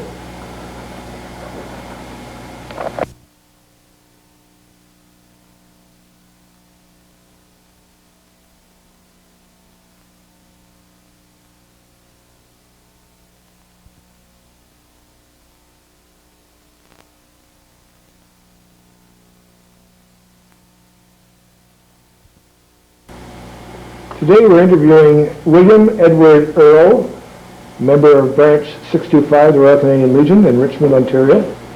Ted was born in Ireland and came over to Canada at the ripe old age of 7 years old in 1927. Can you give us some idea of what your first memories of growing up in Canada were in that time? Well, we came to Canada, you see, my dad came to Canada to make his fortune, eh? Everybody, right? Well, all right, so we came in 1927, and we landed in Quebec, eh? And Well, then I went to school in Montreal, and well, I was only 7 years of age. I stayed in Montreal till 1935, I think it was, when I went to Noranda. Okay, that was when they were opening up Noranda. Yeah, was one of these Quebec colonization schemes, Right. So And you stayed there until? I stayed there until I went in the army in 1941, All right, okay. So you decided to join the army because it was adventuresome, or was it the pay, or? Well, I don't know what it is.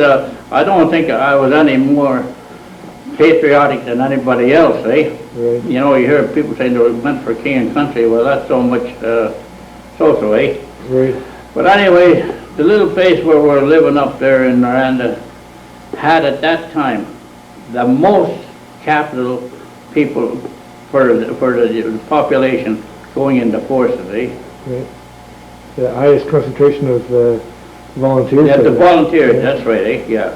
Okay, and so what organization, where did you join up, in Noranda? Well, I went to Montreal, and went to the recruiting office, and they said, what did you work at in civilian life? I said, well, I worked in the mines, and I worked in the bush camps, Or they said, the Canadian Forestry Corps, Well, I never knew there was such a thing as a forestry corps. I didn't know anything at all about it, So I said, that's okay. So that was in July or August, and they sent me down to Huntington, Quebec, which is right on the border of the States, to do my basic training, salute and everything else, And then I got shipped to Valcartier.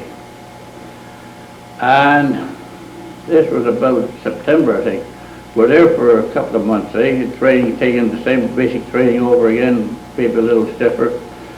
And then, overseas draft. I got an overseas draft call in November of 41, I had only been in the Army, 4 months or something like that, Right. We sailed from the famous East Coast Canadian port on about the 1st of December, 1941, just before Pearl Harbor, Right. And we were out on sea for about 3 weeks. We had no more idea where we were than the man in the moon, It was dark in the morning, it was dark pretty well all day because we're going up the Arctic Circle way, Right. We arrived in Liverpool, England, Christmas Day, 1941. Right. And they had fed English tripe. I don't know if any of you have ever had English tripe. Tell me what it is. So, well, it's the cow heels and everything of an animal, stuff like that. That's what they served, but it didn't go very good with the Canadians anyway. What did Liverpool look like when you got there? Well, there was ships out in the Mersey, I guess it was. They were, you could see the superstructure of them and stuff like that. And the docks, they were bombed too, Right. So what did they do, ship you out right away? Or? Oh yeah, sure. I mean, we like landed there today, and maybe the next day or so, we had these little choo-choo trains and took us to Scotland, Little choo-choo trains? Well, compared to the Canadian ones, I mean, they were small trains, Oh, right, Yeah. right. Small coaches. Yeah, Right. But So you were shipped to Scotland? Yeah, I went up to Scotland. That's where the forestry corps were up there, They were cutting down all the bush up in Scotland, And I was up there, for a year. So then, in 1942, no, I was 42, I was down then. Early in 41, they came around with a paper for anybody who wanted to transfer to another unit, Mm-hmm. So I put my name in for the engineers. That's it. They sent me down to Farnborough and Hants, Right, right. to take basic training there, engineering training, Exactly. Oh, I don't know how long I was in, a couple of months, and then they shipped me out to the 30th Field Company, Royal Canadian Engineers. We were down on the south coast, Right. That, had you any idea that you were getting all prepped up for? Oh, no, not at that time, not at that time, no. I mean, Well, we were doing guard duty and stuff like that there, but it wasn't until 43, I guess it was, that they came along to waterproofing the vehicles and, you know, we knew there was something going on then, eh? So. Exactly. So you were sort of preparing for a couple of years there, were you? Oh, yeah, sure. I mean, most Canadians that were down there will tell you they were sick and tired of pounding the pavements, eh? Right. And what was there for a single man to do over there? Was it a good time? Well, yeah, sure. I mean, if you didn't have a good time, it was your own fault, eh? Right. Yeah, no, eh? So coming into 1944, though, things were getting a little bit more ready for... Yeah, ready, yeah. So 44, of course, we had been on schemes between 42 and 43, eh? We had been on what they call scheme maneuvers, eh? We went through, I remember one time we left, I think it was Pulborough down in Sussex and went all the way up to York in England, eh? Yeah, in those days that must have taken a long time. Oh yeah, sure, eh? Yeah. So finally you had your chance to be part of the front lines, I think. Well, yeah, all right. Most of the Canadians went in on D-Day, went over at Benny-sur-Mer and stuff like that, eh? Right. They had shipped us, or moved us, to Dover, and in the Pas-de-Calais area, eh? Because they thought, the Germans thought there was going to be another breakthrough there, and we were a diversion, eh? I mean, like well, there were photographers all the time, I suppose, eh? Although there wasn't that many German planes around, but... So you landed at Calais area, or... Wait. You landed in the Calais area? Oh, yeah. No. We sailed from London, eh? Okay. And I should mention, we're in Buzz Bomb Alley, eh? Right. Those are the doodle bugs. I don't know if you know much about them. The jet plane there, the engine cuts out and down she comes, eh? Right with the scream. Yeah, I know. That's why I got so old looking there in 4 years, eh? Right, exactly. But anyway, we were in a staging area in London there, and the bombs were dropping just, well, pretty close, eh? Anyway. So then we got onto some boat, I don't know what it was, and we went to France, eh? And this would be in what, June or July? Well, this would be the end of June, eh? End of June. End of June. Right. And what were your first impressions of France? Well, devastation. Devastation. Going into the harbor, you see, we went on these here Mulberry ships, you know, and then you see dead bodies floating around and stuff like that.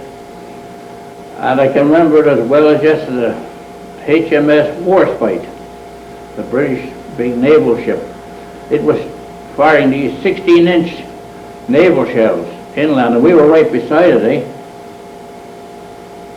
So that was, you know, I mean, that gave us an inkling of what was going to come. Right. So you moved inland quite quickly, or were you? Oh yeah, we went in well, we didn't go in that awful far, I don't imagine, but you see, Caen hadn't really fell yet. Right. They were still fighting for Caen, the third dip, and them and the British, 54 or whatever it was, they were fighting there yet, eh? Right. But well, then after Caen fell, they sent us up to get to Falaise, eh? Mm-hmm. And up there, it was terrible there with in around Falaise, there was wheat fields, eh? The same as the Saskatchewan, eh? And this was in July and August, eh? And the sun was damn near as hot as it is here in this time of year, eh? And of course, you see, the Germans had an awful lot of horse-drawn material, eh? They drew an awful lot of their weapons with horses, eh? And of course, they were just shooting Peacock's Alley there for the Air Force, eh? They, with the dead horses lying there, dead humans and everything else, eh? I guess the stench in that hot weather. Oh yeah, sure. Well, I saw one German was found in there on the stink, eh? I mean, shouldn't say this because just like you throw out a piece of raw meat in July and throw it out and watch the worms come out of it, eh? Yeah. That was just the same, eh? I hate to say it, I mean, that poor fellow had a mother the same as I had, eh? Yes, exactly.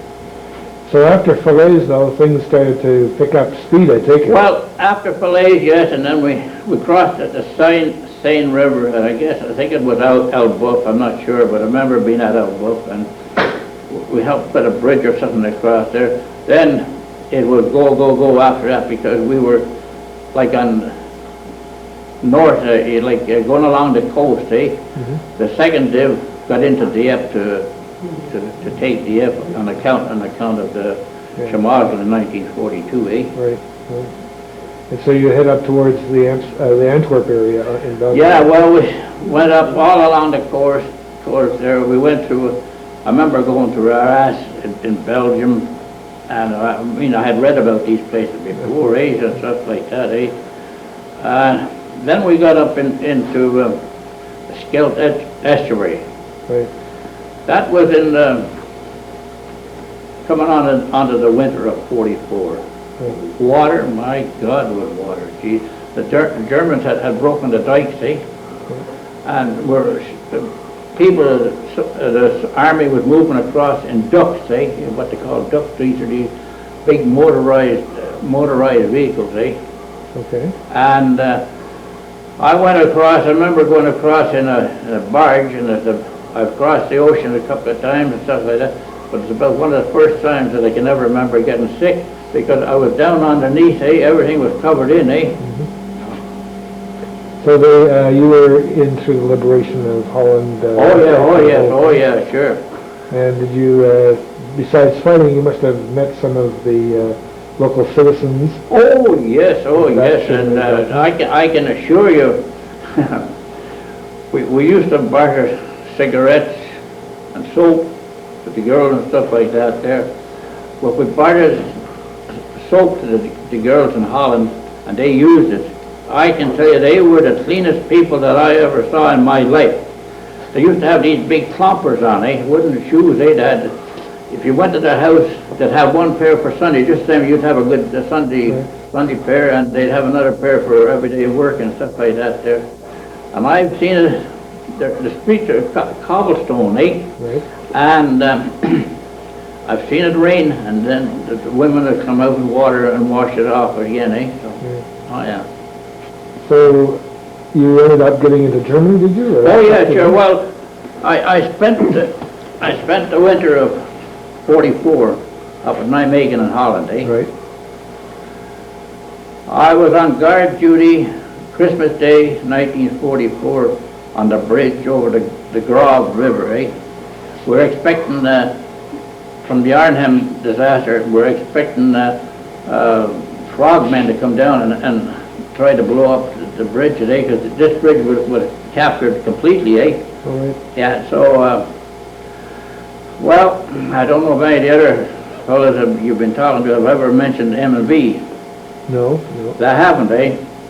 Well, I can tell you, gentlemen, I guess when you're hungry, you'll eat anything. Well, this M&V is mutton. Fat mutton. And we had hardtack, and that's what I had for Christmas dinner, eh, of 1944.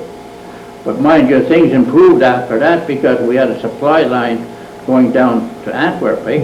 We were able to bring in fresh meat and stuff like that, and it started up, one place started up a pop, I remember that there, for hot dogs, eh, and stuff like that, mind you. So where were you when VE days came out? I was up, I can't tell you the exact name of the town, but going up near Oldenburg and Bremenhaven in that area, eh? And the war ended, we'll say, on a Tuesday, eh? Thursday, pull up, we went right back to Zeist in Holland, eh? Right. I'm going to tell you, well, of course the war was over, eh? So, but in a little place called Zeist, the Germans had taken all the able-bodied men from the population there, eh? And taken to Germany and all. more widows there than you could shake a stick at, eh? But I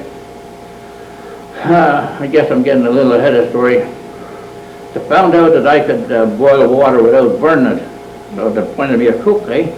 Excellent, excellent. I didn't know that, Tennant. Well, I wouldn't boast about it, but still no. Anyways, I was cooking in the officers' mess as I used to, wasn't like just for a company, eh, and stuff like that there. And we had good times. I mean, there used to be a truck going to Amsterdam and. Well, I won't ask you any details about that. I mean, this isn't the right. Yeah. This is family. Yeah, this is family oriented. That's why I don't want to say anything that's going to be. Sort of racist. Yeah, right? that Right. no, right. However, how long were you over in Europe then after the war finished? Well, the war ended, the 5th of May, 46, was it, eh? 45. 45. Yeah. Yeah, 45, that's right. I was over there till New Year's Day of 46. Right. And we're up in Holland. They were still in Zeist, eh, and there, and they moved us back to England, eh. We got over to England to Aldershot. Sent us on leave, eh, while we were getting everything. Go on leave, you know, just like that there. And so, then, that was in 46. And I came back on the SS Aquitania. Well, I could, sometime at the end of January or February, eh, sometime like that, because I got discharged at Lansdowne Park on the 15th of March, 1946, and it was such a wonderful time, day, I should say, eh? I mean, the weather was warm, eh? Well, so you stayed right here in Ottawa area after that? Oh, yeah, sure. Yeah. And you see, after I was coming out of the army, my dad was working on farms and stuff like that there, and so I said, well, I'm going to see if I can get a farm through the VLA, eh? Mm-hmm. Mm-hmm. So I came down to Richmond here, and I bought a farm with my own money, eh? Between my mother and myself, eh? I had $500. My mother had $500, eh? We gave $1,000 down payment on the farm out here, and then after that, the old fella, he wanted his money, eh? So I went to the VLA. They took over the payments, eh? Mm-hmm. I have my farm through the VLA, eh? Yeah, excellent. So there are lots of memories, I take it, that you're going to be revisiting come the 50th anniversary. Oh, yes, oh, yeah. Now, for anybody that was overseas, to my estimation, they said they didn't have a good time. There was lots of rough times. Mm-hmm. There had to be something matter. I don't know why, eh? Right. It wasn't all blood and guts all the time, eh? Right. I saw more shows through Army film, stuff like that, than I've ever went to in my life, eh? And first-rate pictures, eh? Right. Well, it's nice to have the good memories along with Oh, the yeah. others, yes. We didn't get many girly shows like they talked about the Canadian girls, you know, but they were few and far between as far as I'm concerned, eh? Well, none of my day either, Ted. Yeah, well, Anyway, I'd like to thank you very much for being our guest today, and we hope that you enjoy the reunions that are going on come next month, and for I guess next year we'll be having 50th anniversaries of this campaign or that liberation or what have you, and I'd like to thank you very much again. thank you very much for having me, but those, I told you before, I was no hero. I done more than some people done. I've done less than others done. Well, That's sure. fine. Thanks a lot, Ted. Okay, thank you. Today we're interviewing Benny Ryan, member of Branch 625, Richmond and District Branch of the Royal Canadian Legion. And to start things off, I'd like to mention that he was born in Newcastle, New Brunswick, and joined up in about the first week of World War II. Would you give us some idea of what you were doing before you joined the Army in 1939? I was working at a grocery store in Newcastle, and I'd been there for about 4.5 years when I joined the Army on the 15th of September 1939 at noon. And was 28th Field Battery for Canadian Artillery. And we spent the rest of that summer and the winter in Newcastle. And from there we went to Petawawa, and we formed up. They were making up regiments and divisions to go overseas. And we were tied up with the 89th Battery. It was called the 28th 89th Field Battery. And they brought 2 batteries from Quebec, the Montreal and Quebec batteries. And they were called the 5th and the 73rd to make up the division or regiment. And we went overseas in the spring of early 1940. And we sailed on the Empress of Australia from Halifax. And we got to Scotland. And we traveled by train from Scotland to Aldershot. And we walked or stumbled from Aldershot to Leipzig Barracks with the promise of a hot meal when we got there. And when we got there, all it was cold mutton stew. We were ready to head for Canada again. However, we had no boat. They wouldn't let us go anyway. So things got better as we stayed there. And we left Leipzig in the spring, and we went to the south coast. And we stayed around the White Cliffs of Dover for a long time.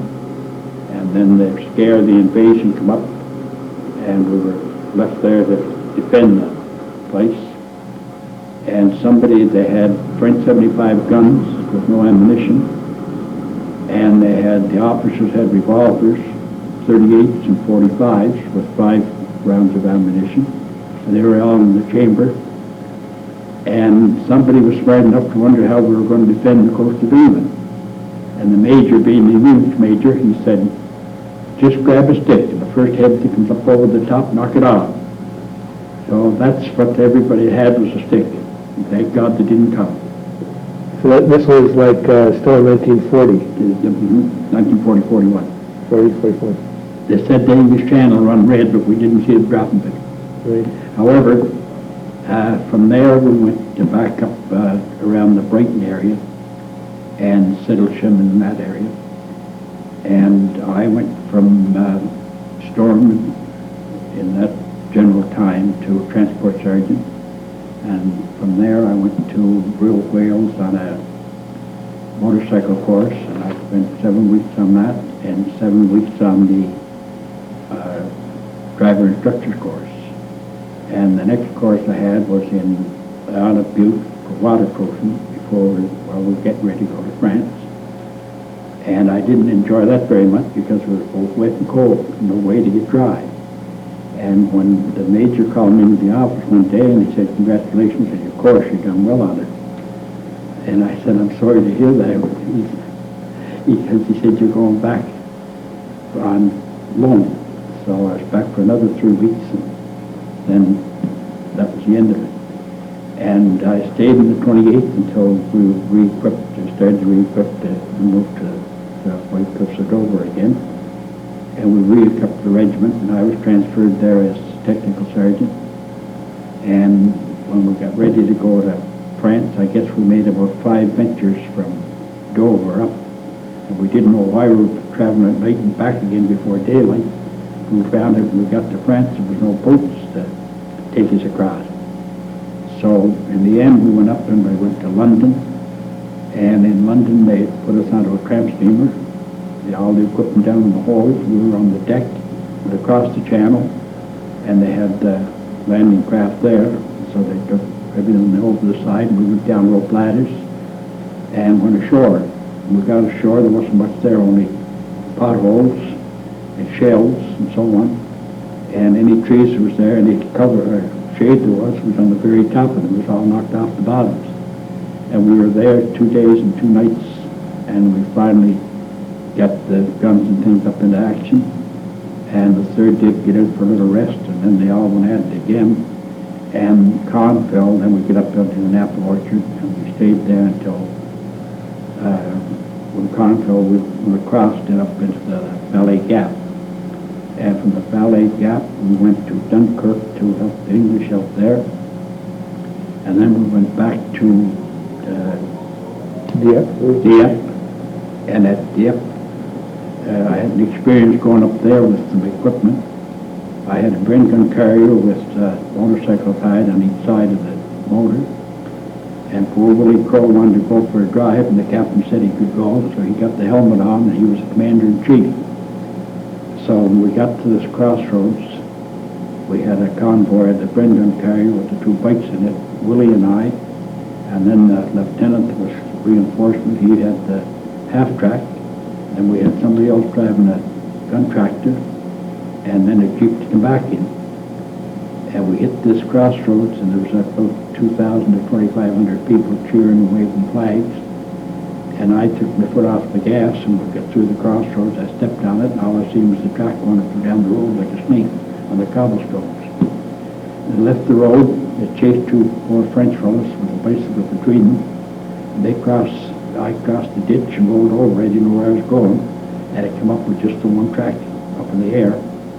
And those French people running, they turned it right up on us, right up again. And poor Woody was laying underneath, and the edge of the tank was laying right on his throat. So there's a padre come along with the jeep with 1 patient on it, and they grabbed the other stretcher and brought it in. We put Willie on it, and I went back with them to the first aid station. And they said, well, I think he lived, but he's badly smashed up, so they sent him on back to the hospital. And I didn't see Willie again until January in Nijmegen.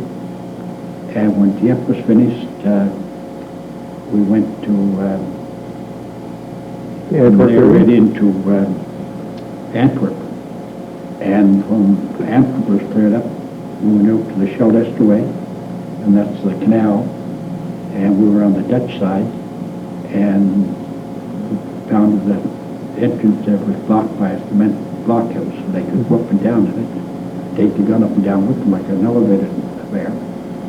And finally they got the 3rd dib in, was an assault dib, and we pounded the sides of the blockhouse, and that kept them down, and they came in with flamethrowers, so they got the juries up there were too much trouble.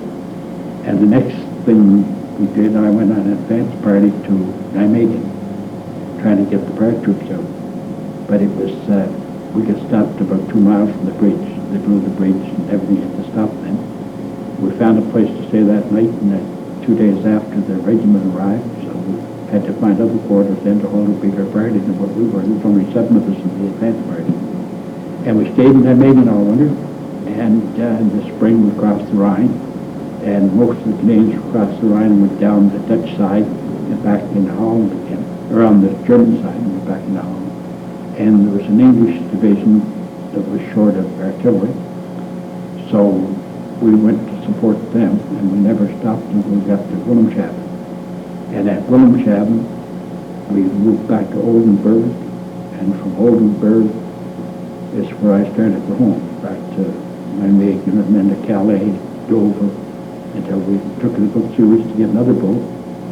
And I got home in time for my anniversary. It was on the 14th of August, and I was home for that, and exactly what day I got there, I don't know. And then I was discharged on the 15th of December 1939 at approximately noon hour. Yeah, approximately, exactly 6 years. Almost to the minute, 6 years, yeah. Well, that's all time, all pensionable time, right? And All pensionable time, though, right?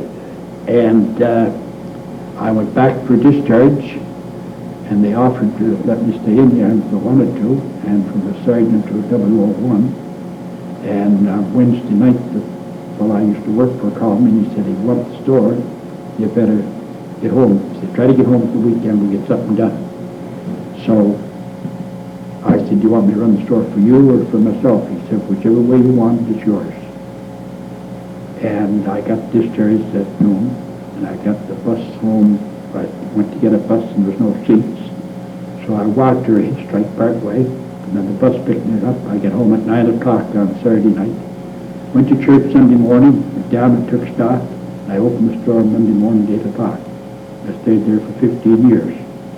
And that's about my experience. From then on, I worked here and there, different things. You were over in Britain for a long time before you went over to France. Oh, yes. And I understand you saw your way fit to compromise your future with meeting young ladies and marrying When I them. was married in England, my oldest son was born in England. Great. And she got home before I did, the two of them. That's strange. Most of the people say that there's a reason It was April, eh? right? And I get home in around the 1st of August sometime. Was she very impressed with Newcastle and New Brunswick? Well, she stayed there for quite a while, that's for sure. Well, I'd like to thank Benny Ryan, member of Branch 625 in Richmond and District, for giving us this interview today. Thank you very much. You're more than welcome, sir. I'm glad to be alive and able to be here. Right. Today we're interviewing Roy Schmelzer, a member of Branch 625, Richmond and District Branch of the Royal Canadian Legion here in Richmond. And I've been looking at your notes of your service, Roy, and note that you were born in Medicine Hat, Alberta, and were raised on a farm around there. Can you tell us a little bit about the days before World War II? Before World War II, in the wintertime we worked in the coal mines, and in the summer we farmed around 1,000 acres. And you joined up when exactly? In the 2nd of October, 1920. 1940, eh? Okay, Or 1940, that's it, yeah. Yes, I guess being on a farm and having a job in the coal mines, you're a bit reluctant to leave Southern Alberta, or were you pleased to do so? Well, we weren't pleased, but there was no money anywhere. Nothing. We were hailed out. Right. So Dad says, we don't know what we're going to do. So we gathered up all the hay we could gather. And we just said one morning, there was 5 of us, all neighbors. Right. And we says, let's go join the army. So we rode on saddle horse to the bus. Right. And the bus says, where are you going? And the bus driver, well, I says, we're going to join the army. And he says, one of the boys says, how much is the fare? And the bus driver says, there is no fare. Okay. So we rode from there to Camrose, and we joined the army up in Camrose. We were there 2 months, and when we got through with that, they come in, they want 50 volunteers. So, of course, we volunteered for that, and we ended up in Calgary, in Mawata Barracks. All right. And we took 6 months course in the machine shops, heavy repair. And then they come in one morning again. We want 100 volunteers before we finished that one. Okay, we landed up down in Ottawa. Still in heavy machinery? Or? Still in the heavy repair shop. So anyway, we gets in Ottawa there. We were about 2 months or something in the heavy repair shop. It was right down along the canal and the big building was. Mm-hmm. That's what we were in. So we drove trucks from London to Ottawa for a month and a half. We'd go up on the train and come back in trucks. And then they come in one morning, we want 100 volunteers. So we volunteered again. And this is the time we landed overseas. And we gets into Aldershot. Oh, we went over on the Empress of Canada. Right. Or I think that's the one anyway. But anyway, we went over on that. We gets into the Aldershot. Just gets off the train pulls out. Up goes the station. Up goes the station? Yeah, the Jerry come in and he didn't like our little station, so he just thought he'd drop something on it. Really amazing. And it's all, this of course scared the hell out of Well, everybody. it wakes you up anyway, right? It woke us up. So then we got stationed there for a while, and Dieppe went on then. This is 42 then? Yeah, 43, when Dieppe was on. Okay. So they come in and they wanted another 100 volunteers. So we left the heavy repair shop and we volunteered again. And what did you get into this time, Roy? We got into the Royal Regiment of Canada. All right. Got into the infantry. Right. So we got into that anyway. But our truck stopped going to the Royal Regiment. The other 4 trucks went ahead. They didn't think about the little one behind. So when we got there, they had all went to Dieppe. Oh, really? You get me? Yeah. They all went to Dieppe. So we were at an empty camp. So when they come back, we reinforced them. Then it was reinforced again. Right. But that's what we were doing the first time, was to reinforce them. Exactly. So, had you any idea that they were getting geared up for a second invasion, or was there any indication? Well, there was after the training and everything we went through. Which would be what, amphibious landings and all that? Yeah, good we stuff? got amphibious landings. We ended up at Inverness, crossing there, and we were at the White Cliffs of Dover, and we were on guard duty there. That's what Jerry was shooting. V2s across us. Oh, yeah, the buzz bombs, right. You know, buzz bombs? Yes, exactly. So you were sent over to France then about the end of June or beginning of July? Somewhere in there, right? because, like I said, we'd never seen a calendar. Right. Sunday was the same day as Monday. Right, exactly. For months. Okay, what were your first impressions when you were on the English Channel and approaching France? What did it look like to you from where you were coming? We were trying to keep from getting sick. Oh, good. Seasick. Right, exactly. It was rough. But anyway, when we landed in barges. We went off into water. We landed onto something that stuck us, and we went off into water up close to our necks. Right. We waded ashore. And we got up on the shore. The Fusiliers, the Quebec regiment, was ahead of us. We stayed behind them for how long? I don't know. Then one night they pulled us out and put us over southeast of Caen at the Orne River. We took over from an English regiment. Okay. Is what we took over from, and from then on, hell broke loose. Can you explain or describe hell for us, Mark? Well, first thing that Jerry sent over was a bunch of flares, like they were dropping from airplanes or whatever they were dropping from, I don't know. But by the time morning come, we'd taken over from the English regiment, and they, of course, their slit trenches was a foot deep. Before morning, ours was 4 feet deep. So then from then on, hell really broke loose. So this was on the attack or counterattack? Can you explain the sort of circumstances to me? Well, we were just trying to hold a position of what we were doing. Yeah. But the other regiments, they were coming up by, you know, on the other side of us, and we were at the Orne River. Yeah. And so, what sort of repercussions did this have? Did you? It wasn't hand-to-hand combat, I take it. No, we didn't get hand to combat, but we got awful close to it. Right. But I was a Bren gunner in it, and I had the steel jacket on. And when the nurse counted it back at the nursing station, there was 52 holes in it. In your steel jacket. In my steel jacket. And what shape were you in? What shape was your body in? Well, what shape was my body in? My body wasn't bad until I sit down on the bed in the big tent. And little nurse says, "Just sit here. The doctor'll be right in." And from that day to this, I woke up in Aldershot, England, in the hospital. I have no idea how they took me across, how I went across, or anything, because I had gangrene in my face, inside of my head, and the little nurse says when I woke up, "You're worth more to the army alive than you are dead." That's just what really happened. So you have no recollection of a period in your life that was like in July or so of 1944? No. She said, "You've been here for 2 weeks." Right. The little nurse said. That's the best I know. Right. So are there any other memories of, did you go back over to France? No. So then we come back on the Queen Mary. And this would be 1944? Yeah.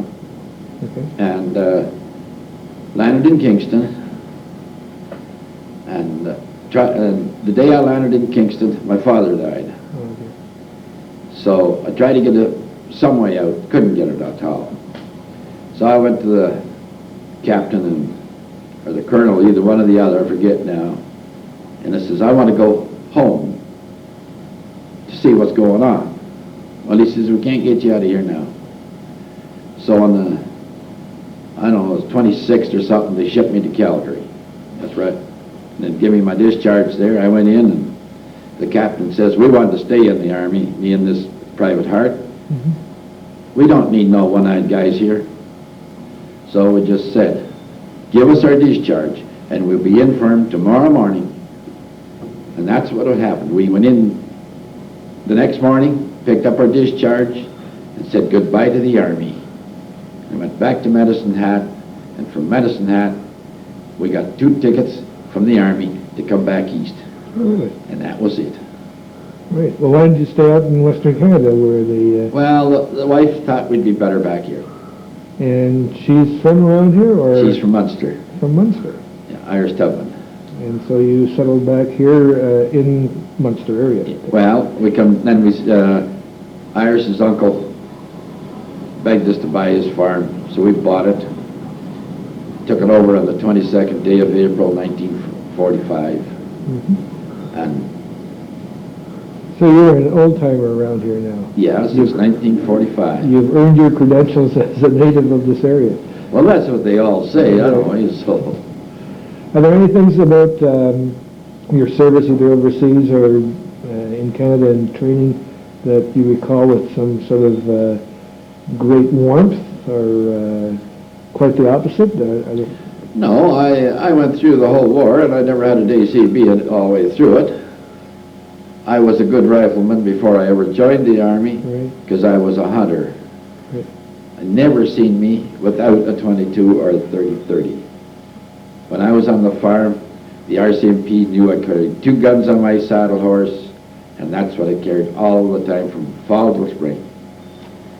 And it wasn't from jackrabbits to skunks to weasels to coyotes.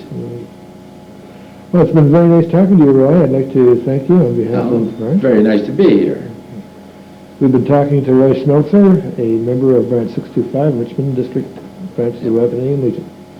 Thank you very much, Dennis. Today we're interviewing Francis Glennon, who was born in Manchester, Lancashire, England, and now resides in Richmond, Ontario, and is a member of Branch 625 of the Royal Canadian Legion. Frank, I'd like to ask you a few questions about the time leading up to the war and what you were doing before the war began. Well, I'll take it from when in 1939 I had just come out of my time, or served my apprenticeship in engineering, which was textile engineering, textile production engineering actually, and it was a reserved occupation then. Before that, while I was doing all that, I was also practicing in judo, boxing, and rugby. Also did a bit of swimming on the side. Judo, I organised and operated 2 judo clubs in my hometown, and I also taught at evening classes. 1939 wasn't a really good year for us because I lost my mother, and that's the bad part. And then the next was a good part, because Mary and I got married in November, as I was called up on December the 1st, 1939. Right, so you were, what, in the reserves before the war started, or? I was in what they call the territorials. Oh, right. And we were automatically called up, right, but it was deferred because of the reserved occupation. Okay, and you stayed right in the Midlands at that time, did you, or were you posted someplace else? This is in the north of England, not in the Midlands. Ah, right. My mistake. Yeah, well, that's all right. I was called then to the colours, called to the colours, and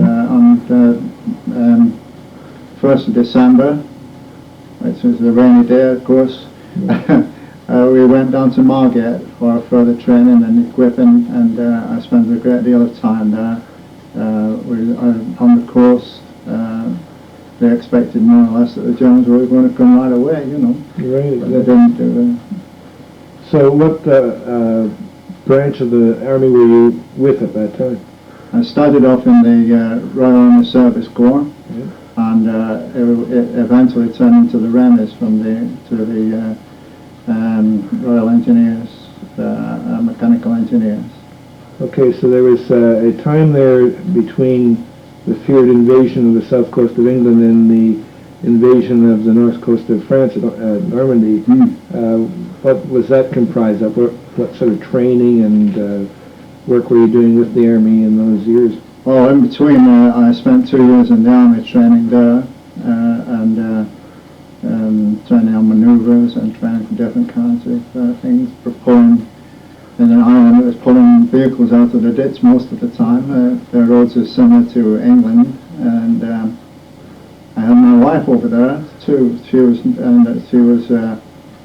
with the child, my first son, Michael, and the church we went to was a Catholic church, and the Protestants pulled it down one night, and the Catholics built it up there. And that was the kind of church it was. Oh. And Mary was known there as the English lady that fainted in the church. Anywhere that she went, they just said, didn't say Mary, you know, they said the lady that fainted in the church. So you had some inkling, of course, that D-Day or the invasion of Europe was coming up. Were there any signs or pieces of information that you can remember being conveyed to the troops at that time? No, nothing like that was visualized in our minds anyway. We were always patrolling somewhere or doing some kind of manoeuvres. Then when we came back to England, we did a lot of training regarding waterproofing the vehicles. You see, most of the people went down to the south of England, and we did a lot of manoeuvres around there. And when I say waterproofing the vehicles, it was waterproofing the engines. And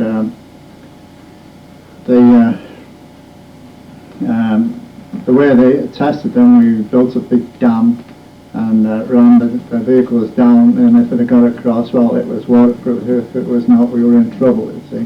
Better there than over on the channel, I guess. Oh, yes, yeah. So when were you mustered to go over to the continent then? Well, we were, again, we didn't know, nobody knew what was going on at this time, and we were all in camps under canvas, and we were more or less relaxing or playing cards or tinkering with vehicles, but nothing was, there was no inclination. The first inclination that we were going there happened when we were already on the ship. Right. Because they gave us some money, which was in francs, and you see. So even then we didn't believe it, because it could have been a ploy to put someone off that was going somewhere else. You see. Exactly. And we were at sea for some time, and we only learned later that we were going part way and returned back again, and then we set off, not actually turned back, you know, the boats reversed, as they may say. And then as we were reaching France, there was this great storm came up, which lasted, I think it was either 2 or 3 days. It made us pretty off-colour kind of thing, you know. And then we loaded into these docks. They were landing craft, and with our vehicles, which were already loaded. Mine was loaded with equipment for putting down so that other vehicles could go over them. It was steel which was tied together, locked together, I should say. And I ran the engine was going at full speed, and I went right forward as fast as I could into a into a big hole. I can't say what I really thought it was. So it was abandoned there, and we moved further over, and then we got on. And this was at Armitage. Okay. So that beach was called what? This is the British. This is it. Well, it was the British and Americans. It was Armitage. Okay. It was Juno Beach. Juno was where the Canadians, I think, landed. Well, they both landed in the same. But this 21st Army. Ah, right. They went in there. Okay. So your target destination was around Caen as well? We went to Caen, yes, and we were there for some time until they started. They fired over to go to. We were at Bayeux first, and they were firing over our heads to go onto Caen. You know, these battleships were sending these things that sounded like dustbins when they were going over. You could imagine this a dustbin flying off, you know, so you get your head low. So, okay, this is in July then, I take it? No, we were still in June. Still in June? Still in June, yeah. Okay. I think it was about the 19th, actually. That's about that time. And we came through some firing there, but we had our craft with us, you know, the trucks with us. And when they bombarded Caen for some time, it had a great barrage before we moved forward again. A few people were involved. No, they went the other way. Right. We went forward. Okay. But I really can't recall anywhere else we was going forward. I finished up in Amsterdam, and then we went on to Germany from there. Okay, you were in the liberation of Holland as well then? Yes, yeah. And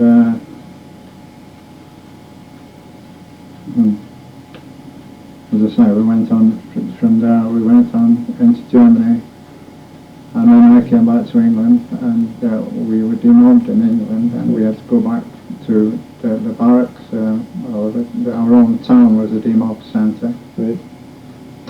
And that's where I was demobbed.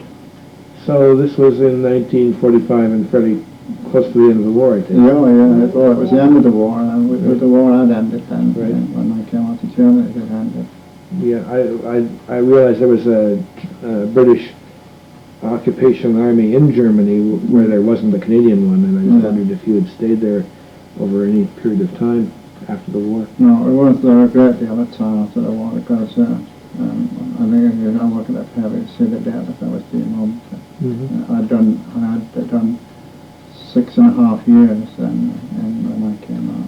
Time enough for any man, I suppose. Yeah, I thought you were going to say time enough, then I would have said, I'll accept that.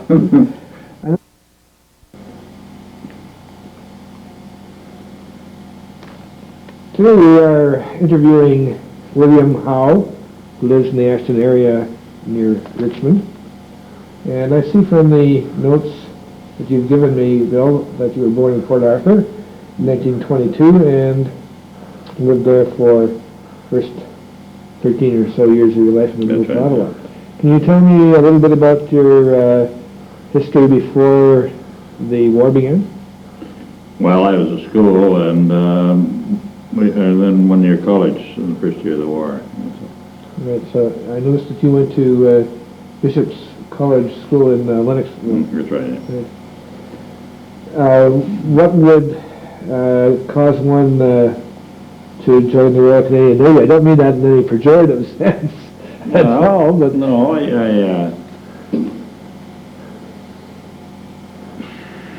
it part of your family history that's involved? No, my family never been anywhere near the Navy. I don't know why, I tell you the truth. But you did. You joined in 1940. Yeah, I was 17 at the time. Where did you join up at? Halifax. In Halifax. Oh, you'd already moved on to Dalhousie by this time? Yes. Oh, I see. So you joined up in Halifax, and did your basic training there, or? No, we were shipped to England almost within a month of Well, that's not quite true. We did a little basic trading in Halifax, but just square bashing. And then that was just waiting for the convoy, and then we went to Britain. Okay. And you were still 17 at that time? What did your parents think of this? What did your parents think of this? Well, they didn't say, they didn't have any objection. They said, God bless you and all that good stuff. oh, yeah. Well, yeah, it's on everything, and I was joining permanent force, remember? Okay. You had to join between 17 and a half and 18 and a half. Oh, I get the picture. So you were... So there was no choice. Right. So where would you go over to in England? To Portsmouth or someplace? Dartmouth. Dartmouth. Where the Royal Naval College. Yes. Usually they sent people in a training ship, in a cruiser, training cruiser, but the training cruiser had been brought back into service by that time. Mm-hmm. So they took a wing of the Royal Naval College there to train us. Okay. And did you, okay, that was the land-based training. From there, of course, you would be doing some sailing around... No, we did 4 months ashore, and then we went to see his midshipman, to call midshipman, for a year and a half. Mm-hmm. I went out to the Far East with 2 other Canadians, or actually there's several Canadian midshipmen. I went out to the Far East, and then we worked our way back home one way and another, and to a British battleship for our final examinations. Mm-hmm. Then ashore in the United Kingdom for more training as sub-lieutenant. Okay. So were you in the Far East when the Japanese ended the war yes. At the end of 41? Okay. Yes, it was, we got sunk there. Oh, could you explain or tell us about that? It was HMS Dorsetshire, and we got caught by the Japanese task force when they raided Ceylon, and they sank us. And from there you made your way back by what means? You were well, we were picked up by a British cruiser and 2 destroyers, and we were transferred to battleship HMS Ramillies, and taken to eventually to Mombasa in Africa. Right. We stayed in Mombasa, which was full of troops at the time, and then we went to Durban, Cape Town, and then home by merchant ship. Exactly. So by 1942, I take it you were coming back to Canada to get your feet wet with the Royal Canadian Navy. Yes. And can you tell us something about the ships that you served on? And well, the first one was HMCS Sackville, which is still going. Mm-hmm. She was the corvette. I was in her for about 3 or 4 months, mainly for passage to the United Kingdom. And then I joined HMCS Huron, which was building in the United Kingdom. So okay, it's 1942. So between 1942 and 1944, how broad were your experiences in terms of where you sailed, and can you talk about well, it was the home fleet and the runs to Murmansk, from Britain to Murmansk. Right. We did 4 or 5 trips, I think it is. And then we, in the spring of 1944, we moved down to be based on Plymouth for operations in the Channel. They wanted the twin gun destroyers down there because the invasion was coming and they're getting ready. Right. So you'd be mustering up as part of that armada to soften up the Normandy coast for the invasion? No, we didn't do that. What we did was try and eliminate the German destroyers and torpedo boats that were operating west of that, out of Brest and Saint-Nazaire, Lorient, and the Channel Islands. They had various surface ships there, and we were trying to get them. Right. Did they come up to meet you at all, or? They did. 4 of them did 3 nights after D-Day, and that was a hard battle. And HMCS Haida and ourselves drove 1 destroyer ashore in flames. The other 2 British destroyers sank when the Germans, and all 4 of us beat up the remaining 2, which went back to Brest. Right. Could you tell from sitting in the channel what was going on more or less on the beachheads? No, all we saw was the paratroopers passing overhead the night before. This would be with the gliders and the old backs and that? I don't think they had any gliders with that lot. They went with the gliders went with the British forces. Okay. All we saw were little DC-3s, hundreds of them. So this would be the Americans going in? Yeah. Right. Okay, after the initial invasions of the Normandy coast, where were your ships transferred to, or did you stay in that area? We stayed in that area, and we used to go out, leave Plymouth at just the evening, and go fast all night on various jobs, and come back in the early morning. Mm-hmm. You could do that, but the distances are very short there. And we came back to Canada for the ship to refit in August 1944. Mm-hmm. And then back to that same theater afterwards, or? No, back to the home fleet. We got some newer radar fitted in early 45, which took some time, and then they went to the home fleet, and I left her there and went to Canadian Cruiser, Ontario. Okay. So did you stay in the Navy after the war ended? I stayed in 1964, yes. 1964. And any special memories of that post-war period? Were you at all over in the Korean conflict area? No, I didn't go to Korea. I was, the ship,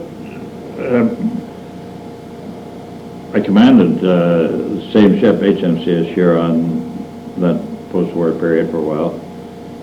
But I didn't go to Korea, no. Right. So you retired in 1964 and have been taking it easy ever since? Or no. Well, I've worked at various jobs ever since. I was in the engineering business for quite a little while. Right. Did you take advantage of, well, I'm not sure what possibilities there are after the war was over to go back to school at all, or you ever think about? Are there any stories that stick out in your mind from your naval days, particularly during the war, that you would like to tell us about, or are they all either too far back or too... Not that I can recall. I recall sitting in the rigging of my first ship and watching the Japanese take Singapore. Well, that would be... And we got bombed out of my first ship. We got caught.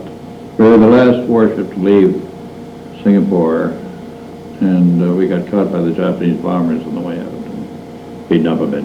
Right. That was not an easy time in that area at all. No. Well, I'd like to thank you, Bill. I appreciate this very much, and thank you for joining us today. My pleasure. Today we're interviewing Earl Olmsted, a member of Branch 618 in Stittsville District. Earl is a veteran of World War II and a veteran of the Normandy invasions, born in 1918 in Ottawa, educated at Collegiate and St. Patrick's College. Earl, I'd like to start off with asking you about your connection to the military before the last World War. Well, after graduating from St. Pat's College, I was working with the Chief Architect's branch of the Department of Public Works, but I was always interested in the military, and joined the 25th Battery of the 1st Field Brigade, Royal Canadian Artillery in Howe. That's a reserve action base back there? A militia unit. Well, based where, at Cartier Square, or? Well, basically, but then we had quarters at the corner of Metcalf and Queen. All right. Right. Changed a bit since then, that corner. That corner has changed a lot. Right. So when the war came along, was your unit activated, or did you switch over to another unit? The unit was not activated, but they were calling for reinforcements to go overseas, so I joined the active force in March of 1940. And with what unit? With the Royal Canadian Artillery. I didn't know what unit I was going to be with, and I didn't find out until I got overseas. Oh, really? So what did you do? You didn't do a basic training per se, since you'd already gone through that with the militia, I take it? Well, we did some additional basic training, both in Kingston and at Petawawa. Okay. And then you went overseas when? In August 1940. August of 1940. And that would be when they were still worried over there about an invasion of the islands from Germany, I take it? They certainly were. And so where were you based at your... Well, basically, I was, after a few weeks in depot, I was sent out to the 8th Army Field Regiment and joined the 71st Battery Royal Canadian Artillery there. Whereabouts was that based? It was based in Cobham, Surrey. Oh, I'm sorry. So that would be close if anybody came across the channel from the other side, I take it. Well, no, not particularly then. That was not far from London. But later on in the summer and fall, we moved down to Brighton and Hove, and were stationed along the coast there. Right. Was there any expectation that there would be an invasion, or did you have any means of repelling an invasion if it had occurred? Well, I would say that there was a fair expectation that there was going to be an invasion, and they certainly beefed up the defenses along the shore as much as they could, and we assisted in training the home units in the UK. So this is still in 1940? This is in 1940. We're down there. So that led to a long wait between them and the first attempts at Dieppe and the later attempts at Normandy to get across the continent. Yes, we did a lot of training in England, and I was with, at one time, our battery went out to Salisbury and trained some of the new-coming batteries coming overseas. And so... At where? At Larkhill. At Larkhill. Near Salisbury. So did you have any inkling that D-Day was coming along by way of either messages from on high or the training that you were doing? Yes, very much so. But long before that, I was sent back to Canada to take a staff course at Kingston. And I returned there at the end of 1943. So you were back in Canada for what, about? We were almost a year. Almost a year. So when you got back to the Reggie, had things changed much in the way of preparations for invasion? Well, there were more and more troops. This time there were many American troops there. And it was an extremely busy time. You could tell that an invasion was imminent because of the constant training and the pileup of arms and equipment. Again, along the South Main, I think. Well, all over the country, you could tell. So what was the date or approximate time that you were sent over to Normandy then? Well, at that time, when I returned to England, I was staff captain of the anti-aircraft brigade, But this brigade was disbanded early in 1944, and I was posted to headquarters 3 Canadian Infantry Division as an operations officer and liaison officer. Okay. And this was in preparation for crossing about what time? June or July of... Well, we didn't know when we were going to cross, but tide and weather had a great bearing on the event. In late May, I was inspecting many of the units in the division to see that everything was under control, and we at the headquarters were preparing the invasion orders for the division to cross on D-Day. We were ready, I would say, probably 2 or 3 weeks before the event occurred, and assembled in the Isle of Wight area. Right. The headquarters was carried on HMS Hillary. We embarked a day or two before D-Day and started out the evening before the 5th. Okay.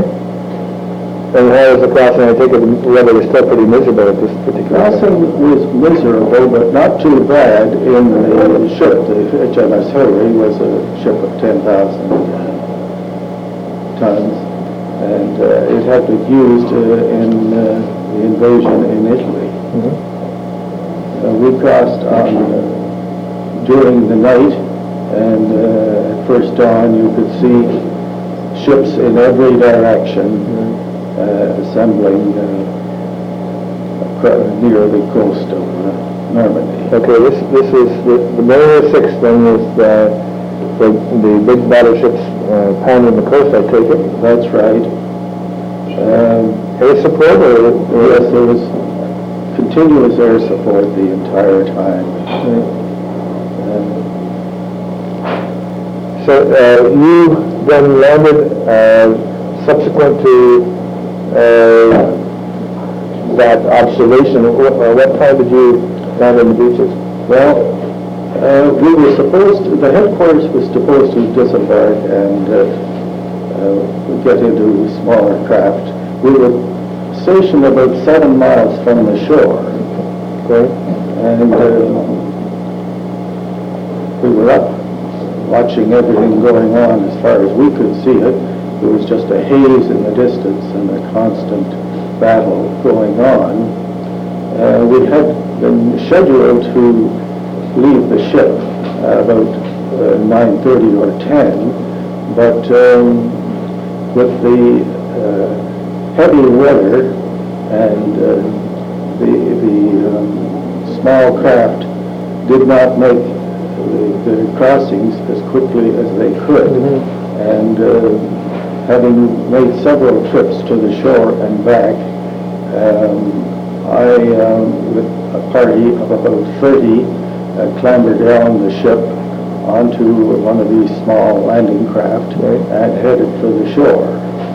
It was pretty rough weather, and the waves were breaking over the ramp at the front of the boat. The weather combined with the tides forced the officer who was in charge of our boat to land us at Corsu, which was about 2 miles from Bernier-sur-Mer, where we were supposed to land.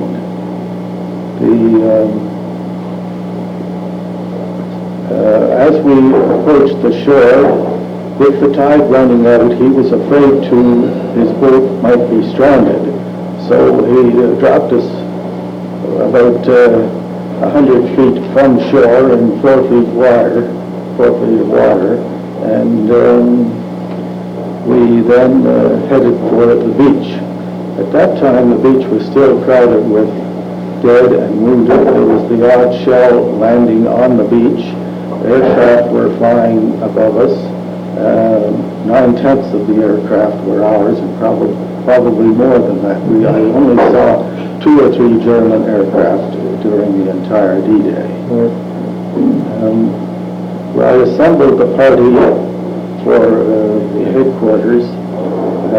Incidentally, this was only one of 3 parties. The headquarters was divided into 3 groups. And I brought forward my party, and we started across the beach and up through one of the exits that had been already cleared of mines. We walked into Courseulles and then headed west towards Bernières-sur-Mer in order to arrive at the spot that we were supposed to start from. Things were reasonably quiet as we walked along. We could hear continuous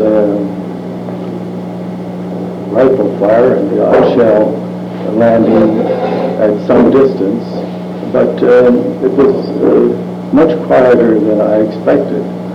By that time, our advance infantry units had pushed forward a mile or 2, and we were practically walking along the shore, just far enough inland that we were away from the crowded beaches.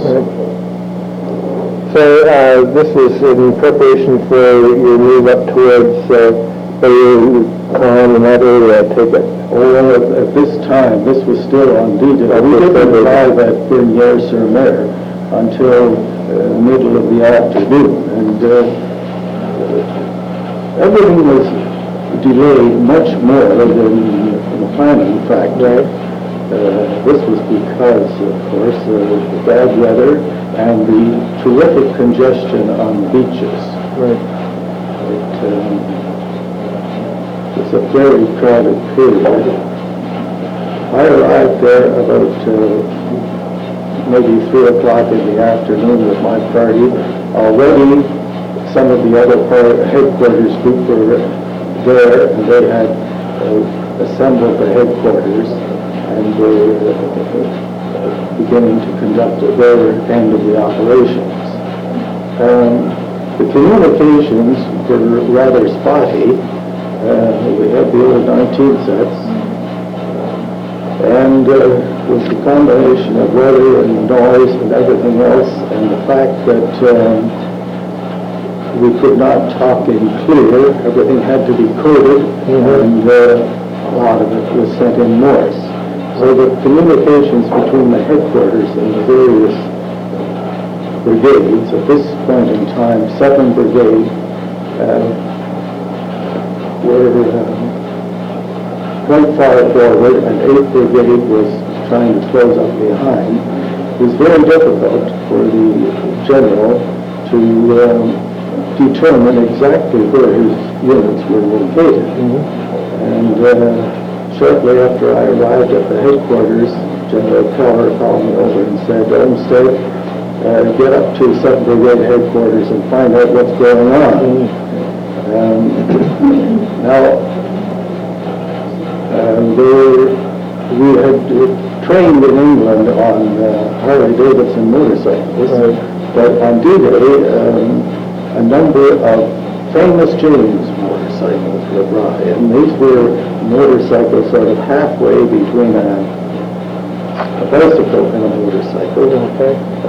They didn't have any battery. You cranked the thing up and away you went.